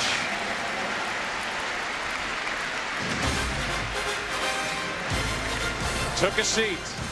He's okay. The game continues. Bottom of the 6th. It's a 1-run game. Will, more changes. Bottom of the 6th inning, 2-1. The American League leads it. Moises Alou is now in the game in left field as he shifts over from right where Vladimir Guerrero takes over after batting for Bonds. Jimmy Rollins, the lone representative from the Phillies, is in the game, and at shortstop the new pitcher is John Lieber, tied for second in the National League in wins, and with the second best team ERA, the Chicago Cubs fewest home runs allowed. Pitching is putting them on top of the National League Central Division as Derek Jeter bats for his buddy Alex Rodriguez. Rodriguez, while he was in there 0 for 2 with a pair of strikeouts, and the count 2-0 from John Lieber. How about this? The Cubs pitching this season, strikeouts first, opponent's average tied for first. Fewest home runs allowed, 77 in hitter-friendly Wrigley Field. And the last time the Cubs led the National League in ERA, 1945, as Jeter hits one to center. Back is Berkman at the wall. Jeter goes deep. 3-1 American lead.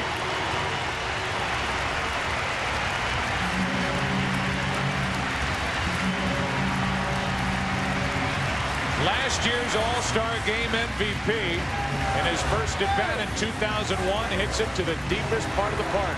Also the most valuable player in the World Series last year, and American League pitchers do not like the fact that Derek Jeter is heating up for the Yankees. I mean, deep to center field. This is one of the tougher ballparks in the major leagues to hit a ball out of. Jeter finds the deepest part over the 405 sign in center field. First All-Star Game home run for Derek Jeter. One of the few guys that, if you really examine their season, you could question their selection. You cannot question the star power of Jeter as Ordonez goes deep to right. Goodbye, right center field. Ordonez back-to-back for the American League, and it's 4-1.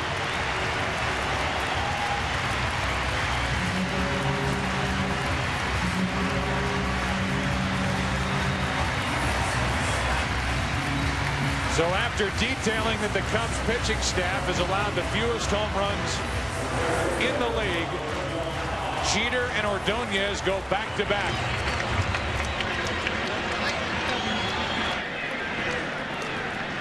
Fifth time that's happened in All-Star Game play. And now Roberto Alomar, the American League's leading hitter, representing the Cleveland Indians, hitting .358, digs in as he bats for Brett Boone.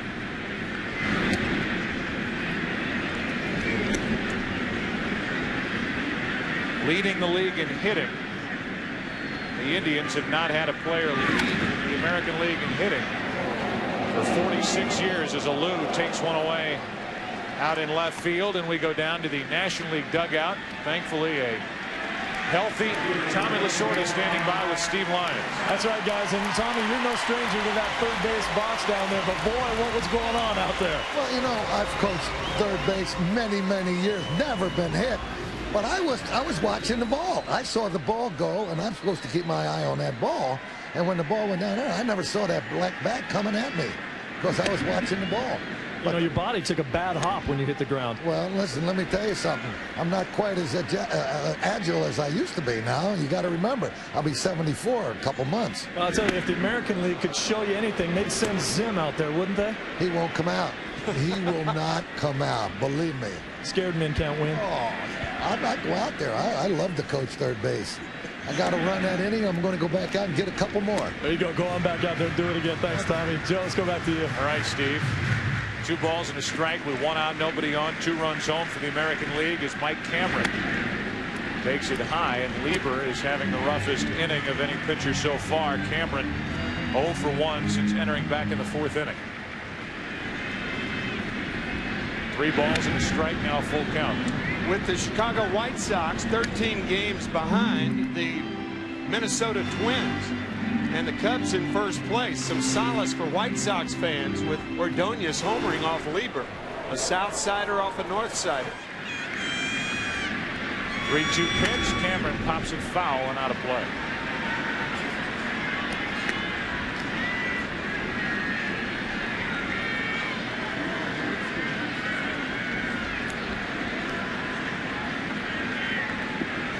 Three balls, 2 strikes. Cameron off the end of the bat. He'll drop it into left center field for a base hit. Cameron is going to test Alou. Poor throw by Alou, and that's a hustling double for Mike Cameron.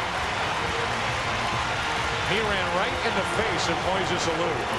Flying around first base.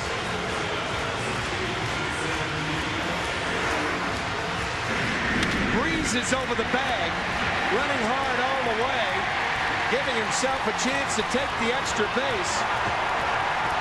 Wide throw because it's a hurried throw. American League bench likes the hustle. And that puts a runner in scoring position. Cameron at second with 1 out for Jason Giambi, his first at bat. And it is going to be really interesting to see where Jason Giambi ends this season. Will it be wearing that uniform? Or will it be wearing the uniform of Yankees, or Braves, or some other team that needs to add a bat? All teams seem to be interested, the big market, big money teams, and Jason Giambi could certainly make the difference on one of those clubs down the stretch into the postseason. 2 balls, no strikes. And that is not to say that the Oakland Athletics will not reach the postseason. The Athletics sweeping the Arizona Diamondbacks over the weekend, giving up only 2 runs to Bob Brenly's group.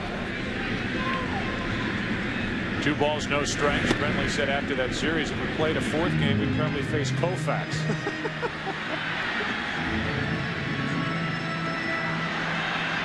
Counts 3-0 on Giambi.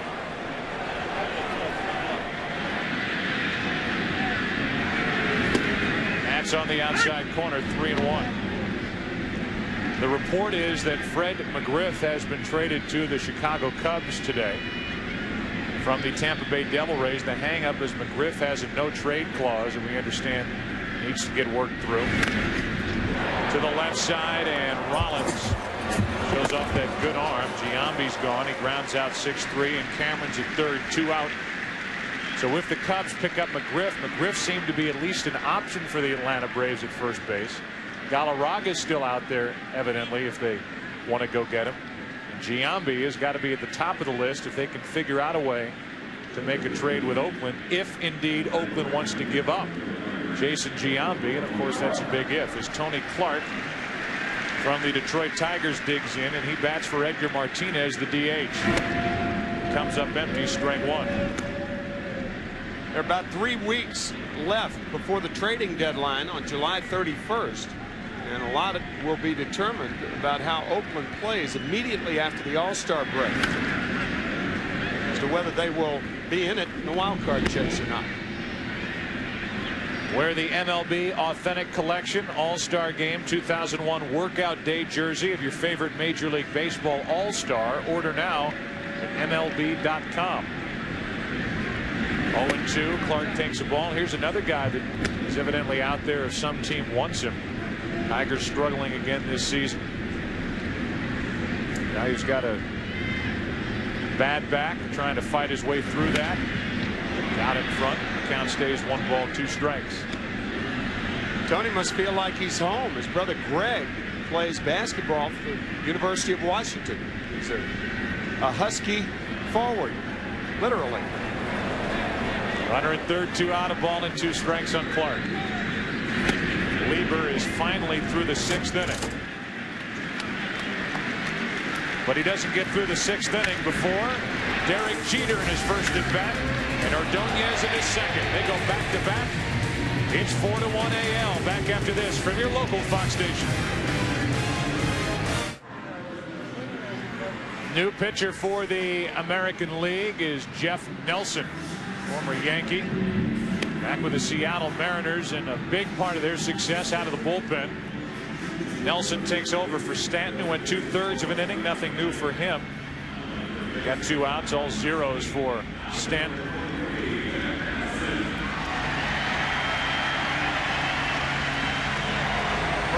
Bobby Valentine joins us again from the dugout. I know Charlie Huff is talking to you down there. Okay, we got it covered. Yeah. I know you're trying to manage as we talk to you, Bobby. I brought it up earlier, and one of the main reasons why you have Tommy Lasorda here with you. He's been very close to you. He managed you in the minor leagues, and I hope people realize what kind of an athlete you were coming out of high school and a top prospect in the Dodger organization. He had that terrible leg injury while with the Angels.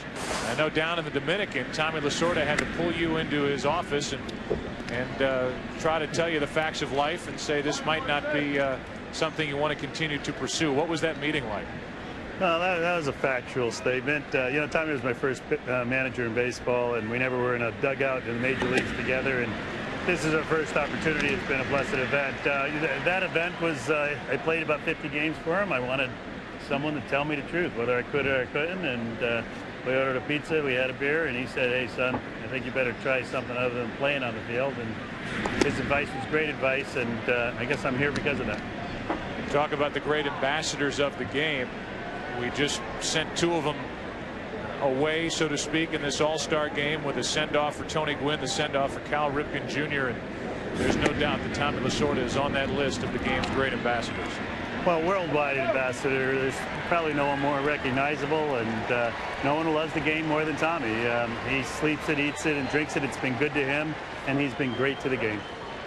Cliff Floyd is on deck, Bobby Valentine, and that was the center of a storm prior to this all-star game. What have you said to Cliff Floyd, and what's gone on between the 2 of you since he got here to Seattle? Well, it's a shame that was the center when so many great things are going on. And I said to him the same thing that I said to him in a phone call, how much I respect his ability and, you know, how much I've always pulled for him, and I wanted him to do well. He's finally healthy and he's doing well. And if he misunderstood anything that was in that phone call, then that's regretful, but I'm always pulling for him. The phone call was a personal human thing to tell him that it wasn't personal if he didn't make it, and if he did make it, it was because of his ability. And I told him the same thing when he came in.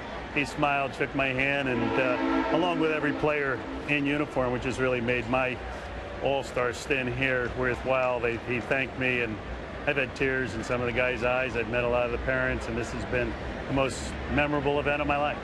3 balls, 2 strikes on Alou leading off, and he pounds one into right. Bobby, one more question, then we'll let you go. You sat in your office before the World Series, I think it was Game 3 last year, and you told Tim and myself about Ichiro. You said this guy's one of the 5 best players in the world right now. I know you are not surprised at how Ichiro has taken to this game here with the Seattle Mariners.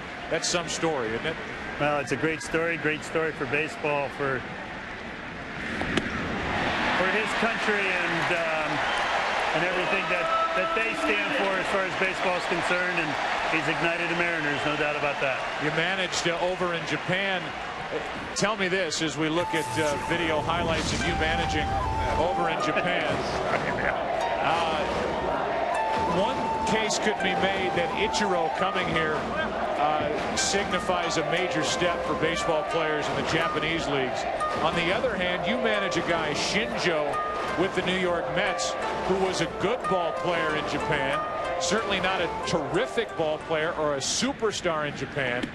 What does his success mean to the players over there? You would have to believe some say, well, if Shinjo can go over there and be a big part of the Mets and be a weapon for them, I know I can, and this might open the floodgates, so to speak. Well, I think that his athletic ability has allowed him to improve every step of the way here in the first 3 months of the season, and I think there's a lot of other very good baseball players with the same kind of athleticism who could come here and you know, make an impact on a team. Bobby, thanks for your time. We'll let you watch Cliff Floyd. Come on, Clifford. 1 out, nobody on, no balls, 2 strikes. Floyd with a huge swing. Tim, this is a guy that definitely deserves to be here, Cliff Floyd. Bobby mentioned that injury. Cliff, when he was a first baseman for the Montreal Expos, was run into by Todd Hundley, who was then the catcher for the New York Mets. Compound fracture of his wrist. His left wrist, everybody thought that he was through with baseball. That's how serious the injury was. And he has flourished in South Florida. 1 out, nobody on, no balls, 2 strikes, and that's a flare into center for Bernie Williams. 2 out. That'll bring in Albert Pujols, and this is one of the truly amazing stories of Major League Baseball this season. It's only been 1 year. This time last year, this guy was playing in the All-Star game at the single-A level, playing for Peoria. Got all the way up to Triple-A with Memphis. Was a star for them in the postseason last year, and he has been sensational for the St. Louis Cardinals. One of the really few bright spots for the Cardinals the first half of the season. He is one of the most disciplined hitters to come to the big league level in a long time. Very good 2-strike hitter. Can play a number of positions, and he is strong. 21 years old. Basically a full year at single-A last year, goes to spring training, continued to impress Tony La Russa day after day in Jupiter, Florida, and he made the team. And he's not only made the team, he's made the All-Star team as he takes a strike, and he's facing a tough one in Nelson. 1 ball, 2 strikes.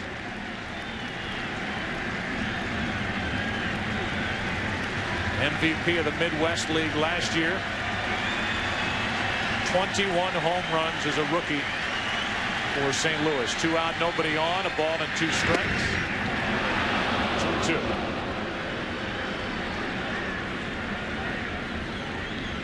On deck, Charles Johnson.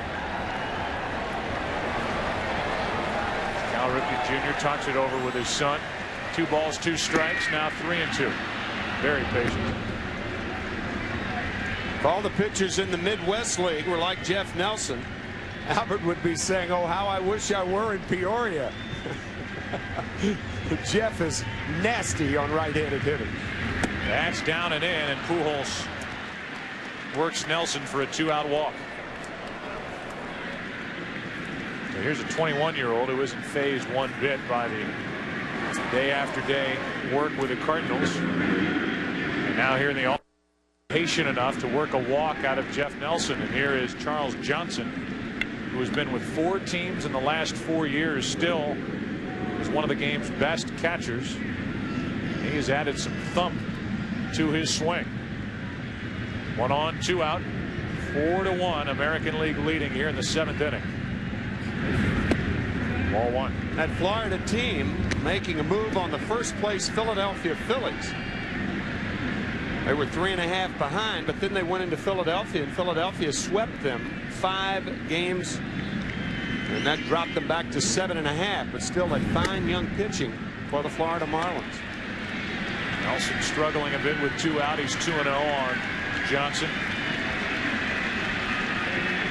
For the Marlins, 7.5 games out. The Philadelphia Phillies lead the National League East, a game in front of Atlanta. Count 2-1.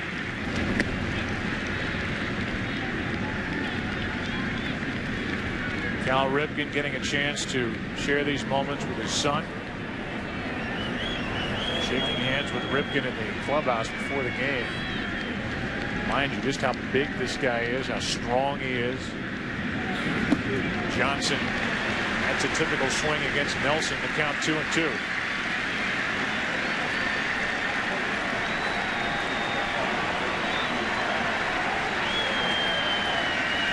This American League crowd, and in particular Seattle Mariner crowd, wanting Nelson to end the top of the 7th inning right now. Off the end of the bat into left field. Ordonez puts it away. Time to stretch. Time to again honor Cal Ripken Jr. An all-star game send-off here in Seattle. He's finished for the rest of the night. Ripken Jr. Home run for Cal Ripken Jr. number 400. Number 3,000. This man is an icon.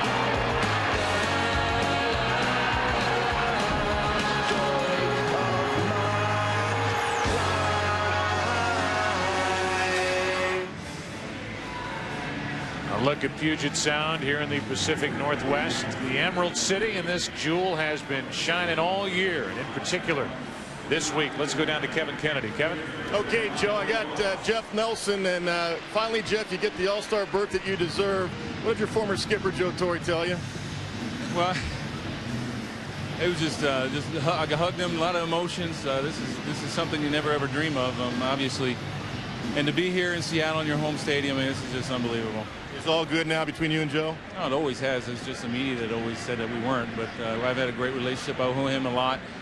He had to give me the opportunity to win 4 World Series and then put me on an all-star team. It's something that, when you look back, it's my 10th year in the big leagues, and it's something I'll never forget. Jeff, you were on the awesome '98 Yankee team. Can you compare that team with what's happening right here this year in 2001?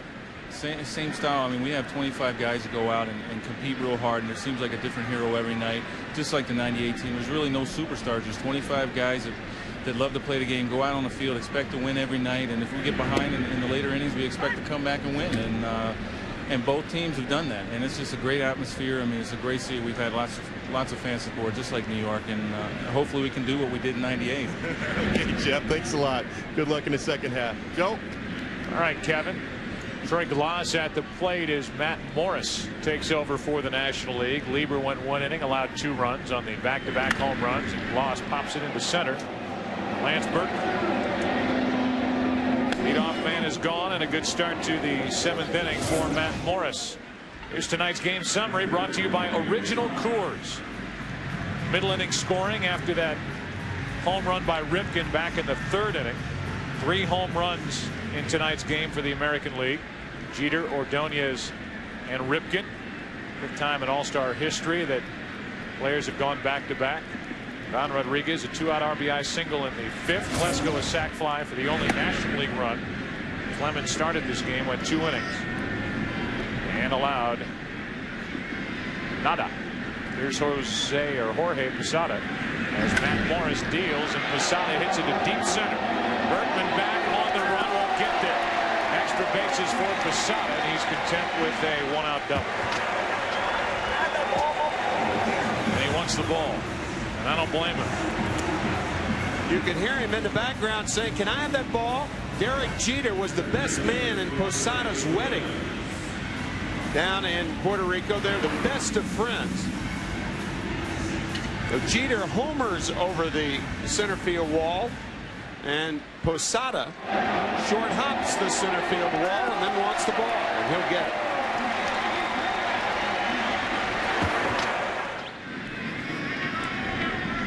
And now another Yankee, Bernie Williams, digs in. Nobody hotter right now in the American League than Bernie Williams. For the Yankees, he's reached base in 42 consecutive games via a hit or a walk. Carry that into the second half as Christian Guzman, a former farmhand of the New York Yankees, gets loose in the on-deck circle. Bernie Williams, switch hitting center fielder for the world champs, takes strike 2. It's 0-2 from Morris, who missed the entire '99 season. Tommy John surgery last year. Pitched out of the bullpen for Tony La Russa. This year, he's one of the National League's top starters. Throws harder now than he did before the surgery. It's remarkable. He's not an exception either. To the right side, Kent. Good play to his right. Good throw this time, and a terrific play from Jeff Kent. 2 out. Fine play by Kent. The second play that Jeff has had like this afternoon. The first one was an overthrow, but he finds the target here. Nicely done. So in the bottom of the 7th, it's a runner at third, 2 out, and Christian Guzman, good player on that carpet in Minnesota. The first place Minnesota Twins digs in, part of the Knobloch trade, along with another All-Star, Eric Milton, who at this point is not scheduled to pitch in tonight's game unless you get into extra innings, according to Joe Torre. That's a strike on the outside corner from Morris. Mr. Triples has a chance to hit over 20 triples, second consecutive season. Tried to hold up, and he's in the hole 0-2. 13 triples so far this season, and 33 over the last 2. Shot at third, 2 out, and Johnson hangs on to the foul tip. That ends the inning, and a scoreless inning for Matt Morris. We are through 7 here in Seattle. 8th inning now. National League bats. They trail by 3. All-Star game without a doubt. A game for the kids. So many in attendance here tonight, including a couple down in the National League dugout. A couple who have a chance to be future All-Stars. Here's Steve Lyons. It's not just the All-Stars, dads that have so much fun here, the kids too. I've got Garrick Schilling here and Nikolai Bonds. And Garrick, you having a good time here tonight? Yeah. Yeah, you are. And your dad didn't pitch, though. Is that okay with you? Yeah. And you know, your dad, everybody keeps talking about how many home runs is he going to hit? Is he going to break the record? Do you think he's going to break the record? He could if he tries. Oh, you think he's going to try, though, don't you? Yeah. You having a good time? Yes. All right, one more question for you. Could your dad beat up his dad? Just kidding. All right, Joe. Let's go back to you guys. Thank you. Thanks to those 2 young ones, and these major leaguers certainly do not waste this opportunity as Guzman takes over at short after batting for Jeter. They bring their kids. They make it a family event. The All-Star game, and this guy has been downright nasty. Troy Percival, who may be the best in the game right now. Hello. Phil Nevin, welcome to the All-Star game. You just got a 98-mile-an-hour fastball at your letters. Phil thinking, well, I've had to wait 7 innings for this. Oh. Percival can hit 100 miles per hour on the radar gun. He's got a breaking ball that he's getting over the plate, and after having 4 years where his ERA went up every year, his ERA is under 1, and he has been virtually unhittable. 0.84 ERA. As Nevin flies one into right center, it slices to Cameron. One away, and let's go back down to the dugout and Kevin Kennedy. Okay, John, with another one of those great shortstops in baseball. Younger than I thought. I thought he was 26 years old. What'd you tell me? 21. I just turned 21. 21 and 4 World Series rings, Derek. How do you keep going? What more is there for you? A lot of guys played this game for years and never even got to the World Series. Well, we want to continue to win. You know, that's our biggest goal. We don't really focus on what we've done in the past because we want to continue to win. And you get spoiled when you win in New York City, so hopefully we can get another shot at it. Are your parents here tonight? Are they the ones that keep you so grounded, or what? They get on you once in a while? Yeah, they make sure you don't come home with a big head, otherwise you can't go home. Okay, all right, Derek. Thanks a lot. Just hit a home run and get out. You know. I know they got to let the young guys take over. I'm getting too old now. All right, thanks a lot, Joe. Back upstairs. All right, Kevin, thanks. Jimmy Rollins is the hitter. Jimmy Rollins, who has done nothing but impress in his rookie season, catching everything at shortstop for Larry Bowa's team, stealing bases, getting hits, popping home runs, switch hitter. He is a good young player. He has been the most valuable Philly for Larry Bowa's bunch. Philly's game in front of the Atlanta Braves. Jimmy is from Oakland, and his idol growing up, Rickey Henderson. And Jimmy was the shortstop when Rickey Henderson broke Babe Ruth's record earlier this year in San Diego. What a thrill that was. Rollins a little late on a 97-mile-per-hour fastball. It's 3-2. Rollins has stolen 23 consecutive bases to break the Phillies record previously held by his manager Larry Bowa, and he works a 1-out walk out of Troy Percival here in the 8th inning. That's something Percival has kept to a minimum this season. Weeknights at 11:30 on Fox Sports Net. It's The Last Word with Jim Rome, television's only brutally honest sports commentary. One of the most opinionated figures in the business. Tonight, Jim is right here in Seattle, where he will sit down with Major League Baseball Commissioner Bud Selig to discuss the first half of the season and the future of baseball. Last Word with Jim Rome tonight, 11:30 p.m. only on Fox Sports Net. 1 on, 1 out. Berkman takes it high for ball 1. So Bud Selig will be the guest. A lot to talk about. Traction. The status of the new agreement. There is going to be a new agreement between the sides. Rollins is running. Berkman comes up empty, and Jimmy Rollins steals another. 1 ball, 1 strike on Berkman as Rollins got a great jump. He has been getting a lot of great jumps lately. You mentioned the 23 stolen bases in a row. That's from the second base umpire cam. Gives you a little belated view of that slide. That's Jim Joyce, who's got the camera on the bill of his cap. A squirter to third. Gloss picks it up. He's got a great arm. He shows it there. 2 out. Joe, our thanks to Donald Fair and Gene Orza for cooperating, and I mean cooperating in a terrific way, and having the players mic, having both managers mic, Joe Torre, Bobby Valentine,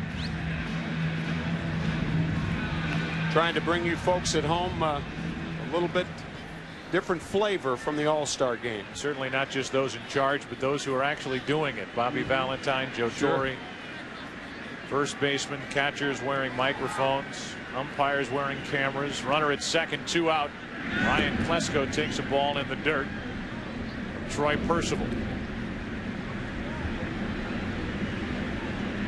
Mike Sweeney, one of the first basemen in this game. Every first baseman wearing a microphone. We'll hear a little something from Mike in a moment. 1 ball, no strikes. Runner at second, 2 out. 4-1.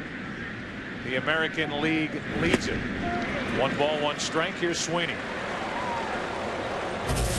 could walk to or if the game wasn't out of hand, you could walk to second on this guy. He's like 1-6. I'm going anyway. Yeah, why not? Yeah, Not a bad attitude. I'm going anyway. It's the All-Star game. Sweeney saying if it wasn't 4-1, he'd probably run here. And Rollins said, wait a minute. It's 4-1? I don't care. I'm running. He did, and he was successful. And he's at second with 2 out and a 1 ball, 1 strike count on Klesko. May not get that opportunity again. No. That's what he does. What does he do after that little chat with Sweeney? Bye, Mike. I'm gone. See you later. Nice talking to you, Mike.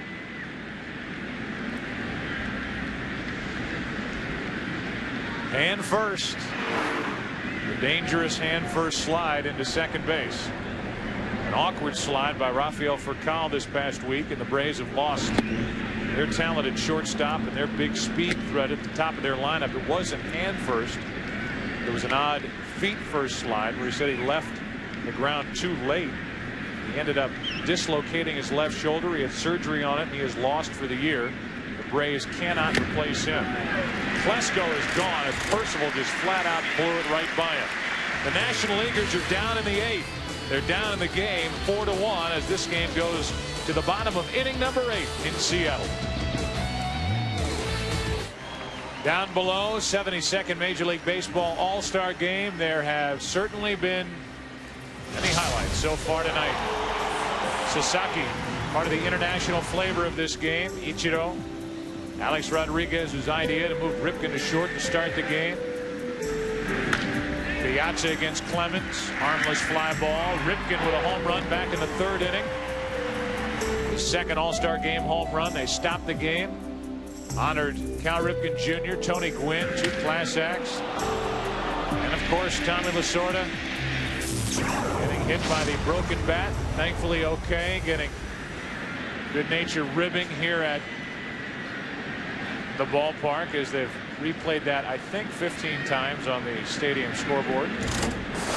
As the changes are, Nevin is into the game at third base. Albert Pujols, Tony La Russa just gave a big gulp wherever he's watching this game, saying they got my kid at second base. He's played just about everywhere else so far this season, and Jeff Shaw's on the mound. Maglio Ordonez makes it high, and the count even 1-1. A home run as he and Jeter went back-to-back in the 6th inning.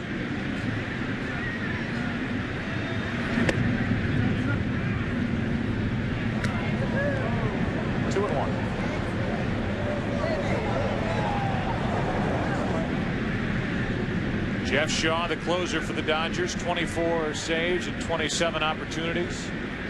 Pitching the 8th to the American League. Alomar will follow Ordonez, and that'll happen right now. The pitch was up, and Maglio hit it into left center field for a leadoff single. They're dancing in the streets of Cordo, Venezuela. During that game down there, it's about 4 hours from Caracas, the capital of Venezuela. Roberto Alomar stands in. Former All-Star Game most valuable player. He bats with 1 on and nobody out. And that's blown by him 92 miles an hour. Alomar is proving at the age of 33 that he can still disrupt and take over a game. He's stealing bases, 17 steals. League's leading hitter. As good a defensive second baseman as we'll find in the game now, or maybe ever, as he flies one to center for Berkman. And it's 1 on, 1 out. This week at 12:30 Eastern and Pacific, interleague action returns to Fox, when Manny Ramirez and the Red Sox take on Piazza and the Mets. Major League home run leader Barry Bonds leads the Giants against Ichiro and the Mariners.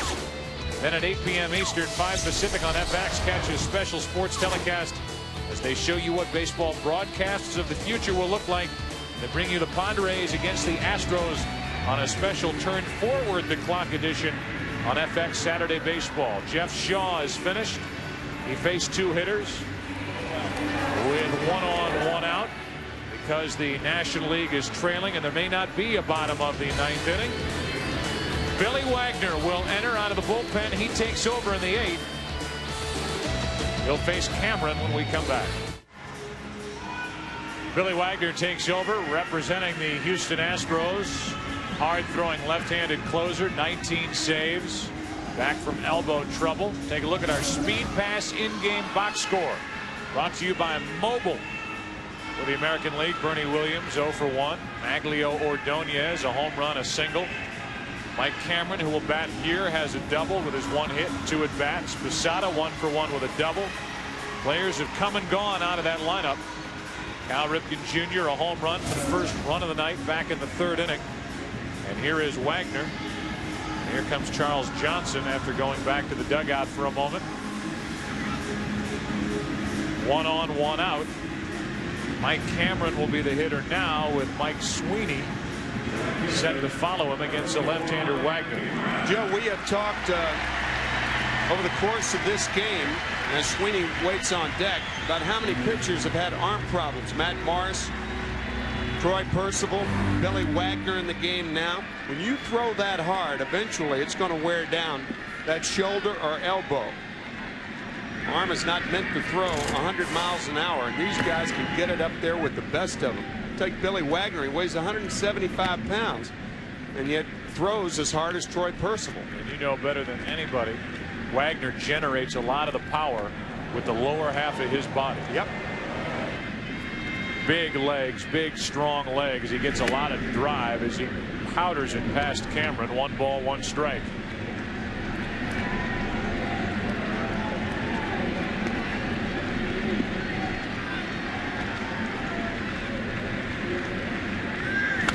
Cameron pops it up right side, foul territory. Johnson over to get it.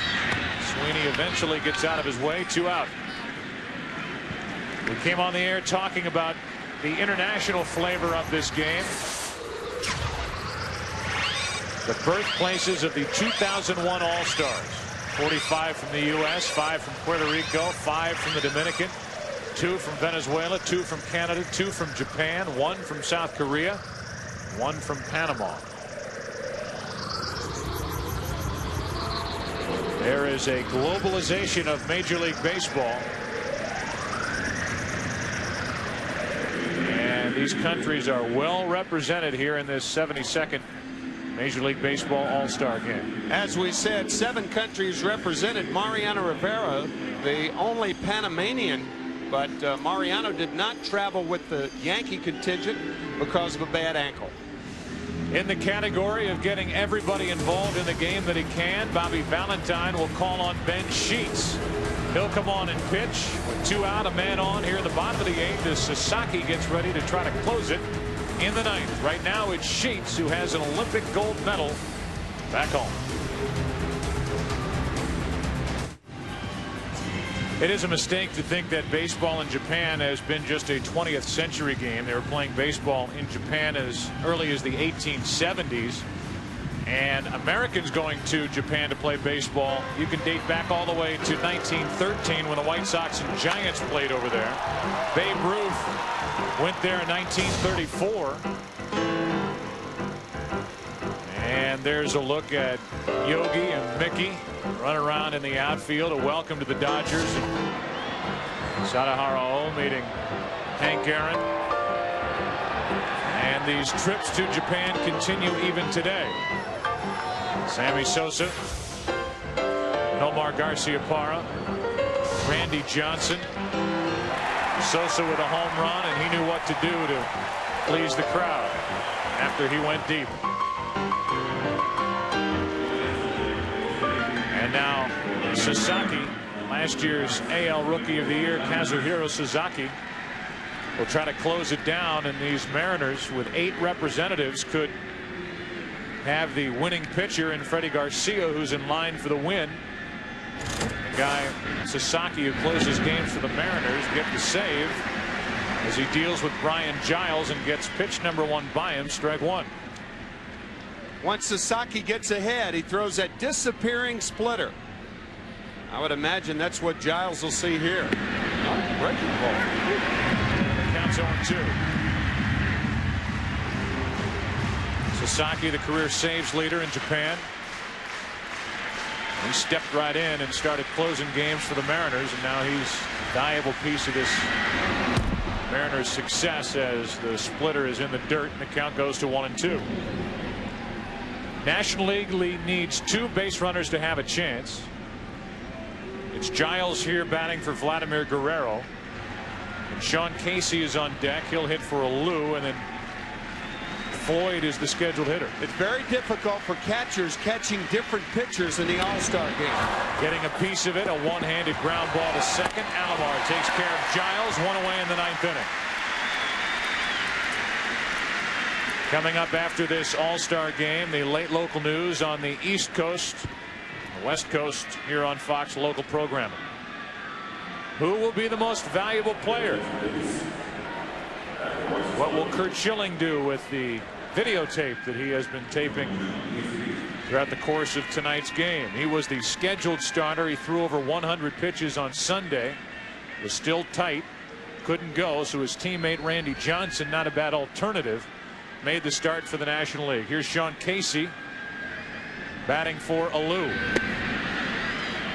And a ball inside with flashbulbs popping all around this park, more so now with Sasaki pitching than at any point even with Ripken at the plate.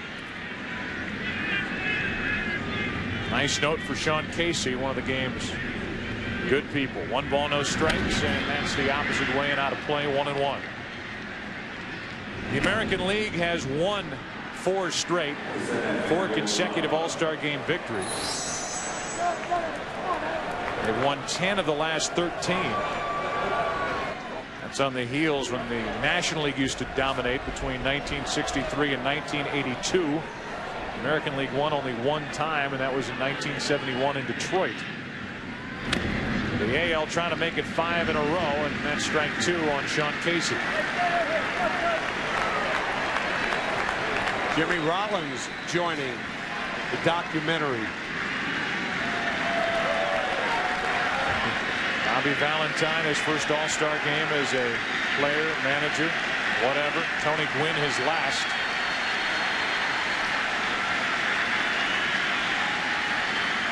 Sasaki looking for out number 2 here in the 9th inning. Sean Casey in his way. 1 ball, 2 strikes. 2-2.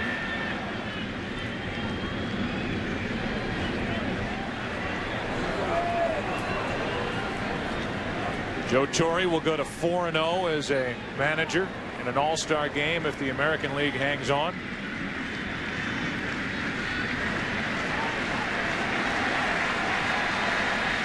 His selections caused a lot of controversy, and here are his All-Stars leading 4-1 with 2 out in the 9th.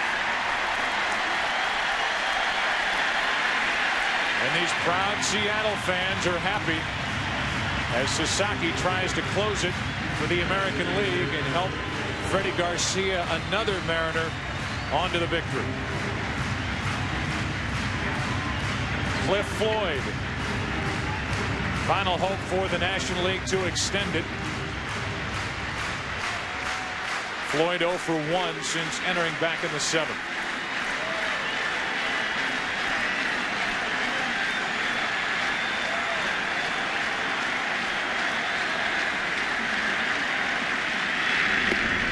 Strike 1.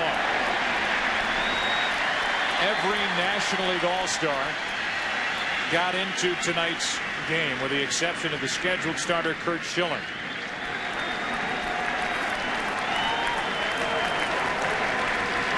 Only Milton is left for the American League. Floyd, strike 2. And the American League 1 strike away from a victory here in the 72nd All-Star game.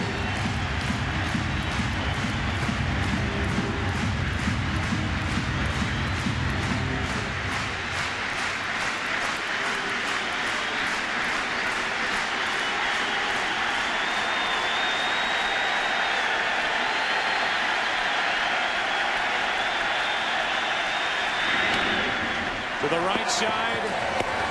Get there, baby! The American League has won 5 consecutive All-Star games.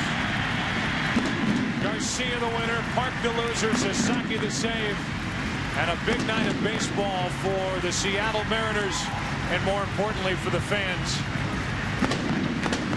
here at Safeco Field.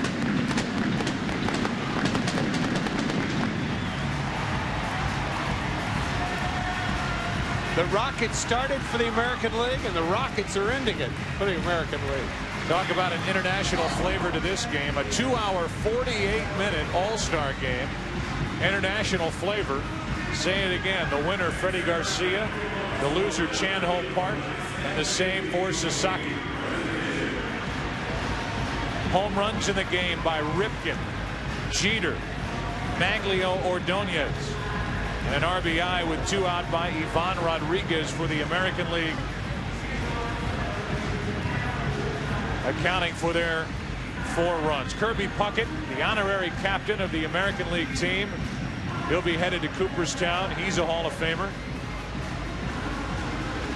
The honorary captains for the National League side. This is the 50th anniversary of the shot heard around the world, and the combination of Ralph Branca, who threw the pitch, and Bobby Thompson, who hit the pitch out for the Giants in 1951. And by the way, Ralph Branca is the father-in-law of Bobby Valentine, the National League manager. They were the honorary captains for the National League. We'll take a break. We'll come back and introduce you to the most valuable player of tonight's game. I wonder who it'll be. Back after this from your local Fox station.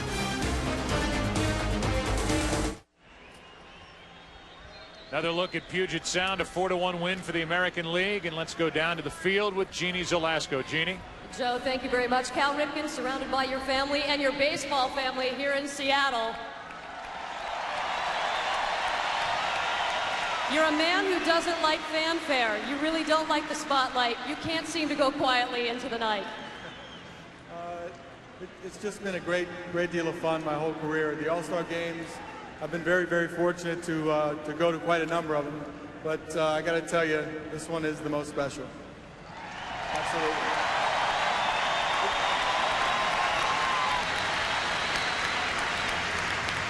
This is a great baseball place. The first half of the season couldn't go any better for here in Seattle. And this ballpark is fabulous. I've enjoyed competing, and I've enjoyed having the opportunity to come here and play, especially in the All-Star game. How much does this MVP trophy mean to you, considering you are at the end of your career, as opposed to 91? Well, I think you appreciate everything a whole lot more at the end. And I know that when I made the announcement that this was my last year, my eyes have been open a little wider, and I've been aware of the details and all the good things a little bit more. And just being around the guys, playing baseball, competing, you really know how special it is. It's a weight lifted off my shoulders. I can't wait to get to the second half. Where does this memory rank upon your great career when you think about this night, the standing ovation from the wonderful crowd here, and I know people at home were probably standing up cheering for you. The home run that was incredible. For a man at the end of his career, you still have a lot of pop. Where does this memory rank? I can't get over it. I've had a great baseball career, one that is like a storybook, and sometimes I really don't know what to think about that, but I've been definitely one of the luckiest persons to play. Been able to play a long time. It certainly is a great game. I think I speak for everyone here. Just when I think I want to say thank you for the memories, you give us another memory. Thank you very much and congratulations. Your 2001 MVP, Cal Ripken.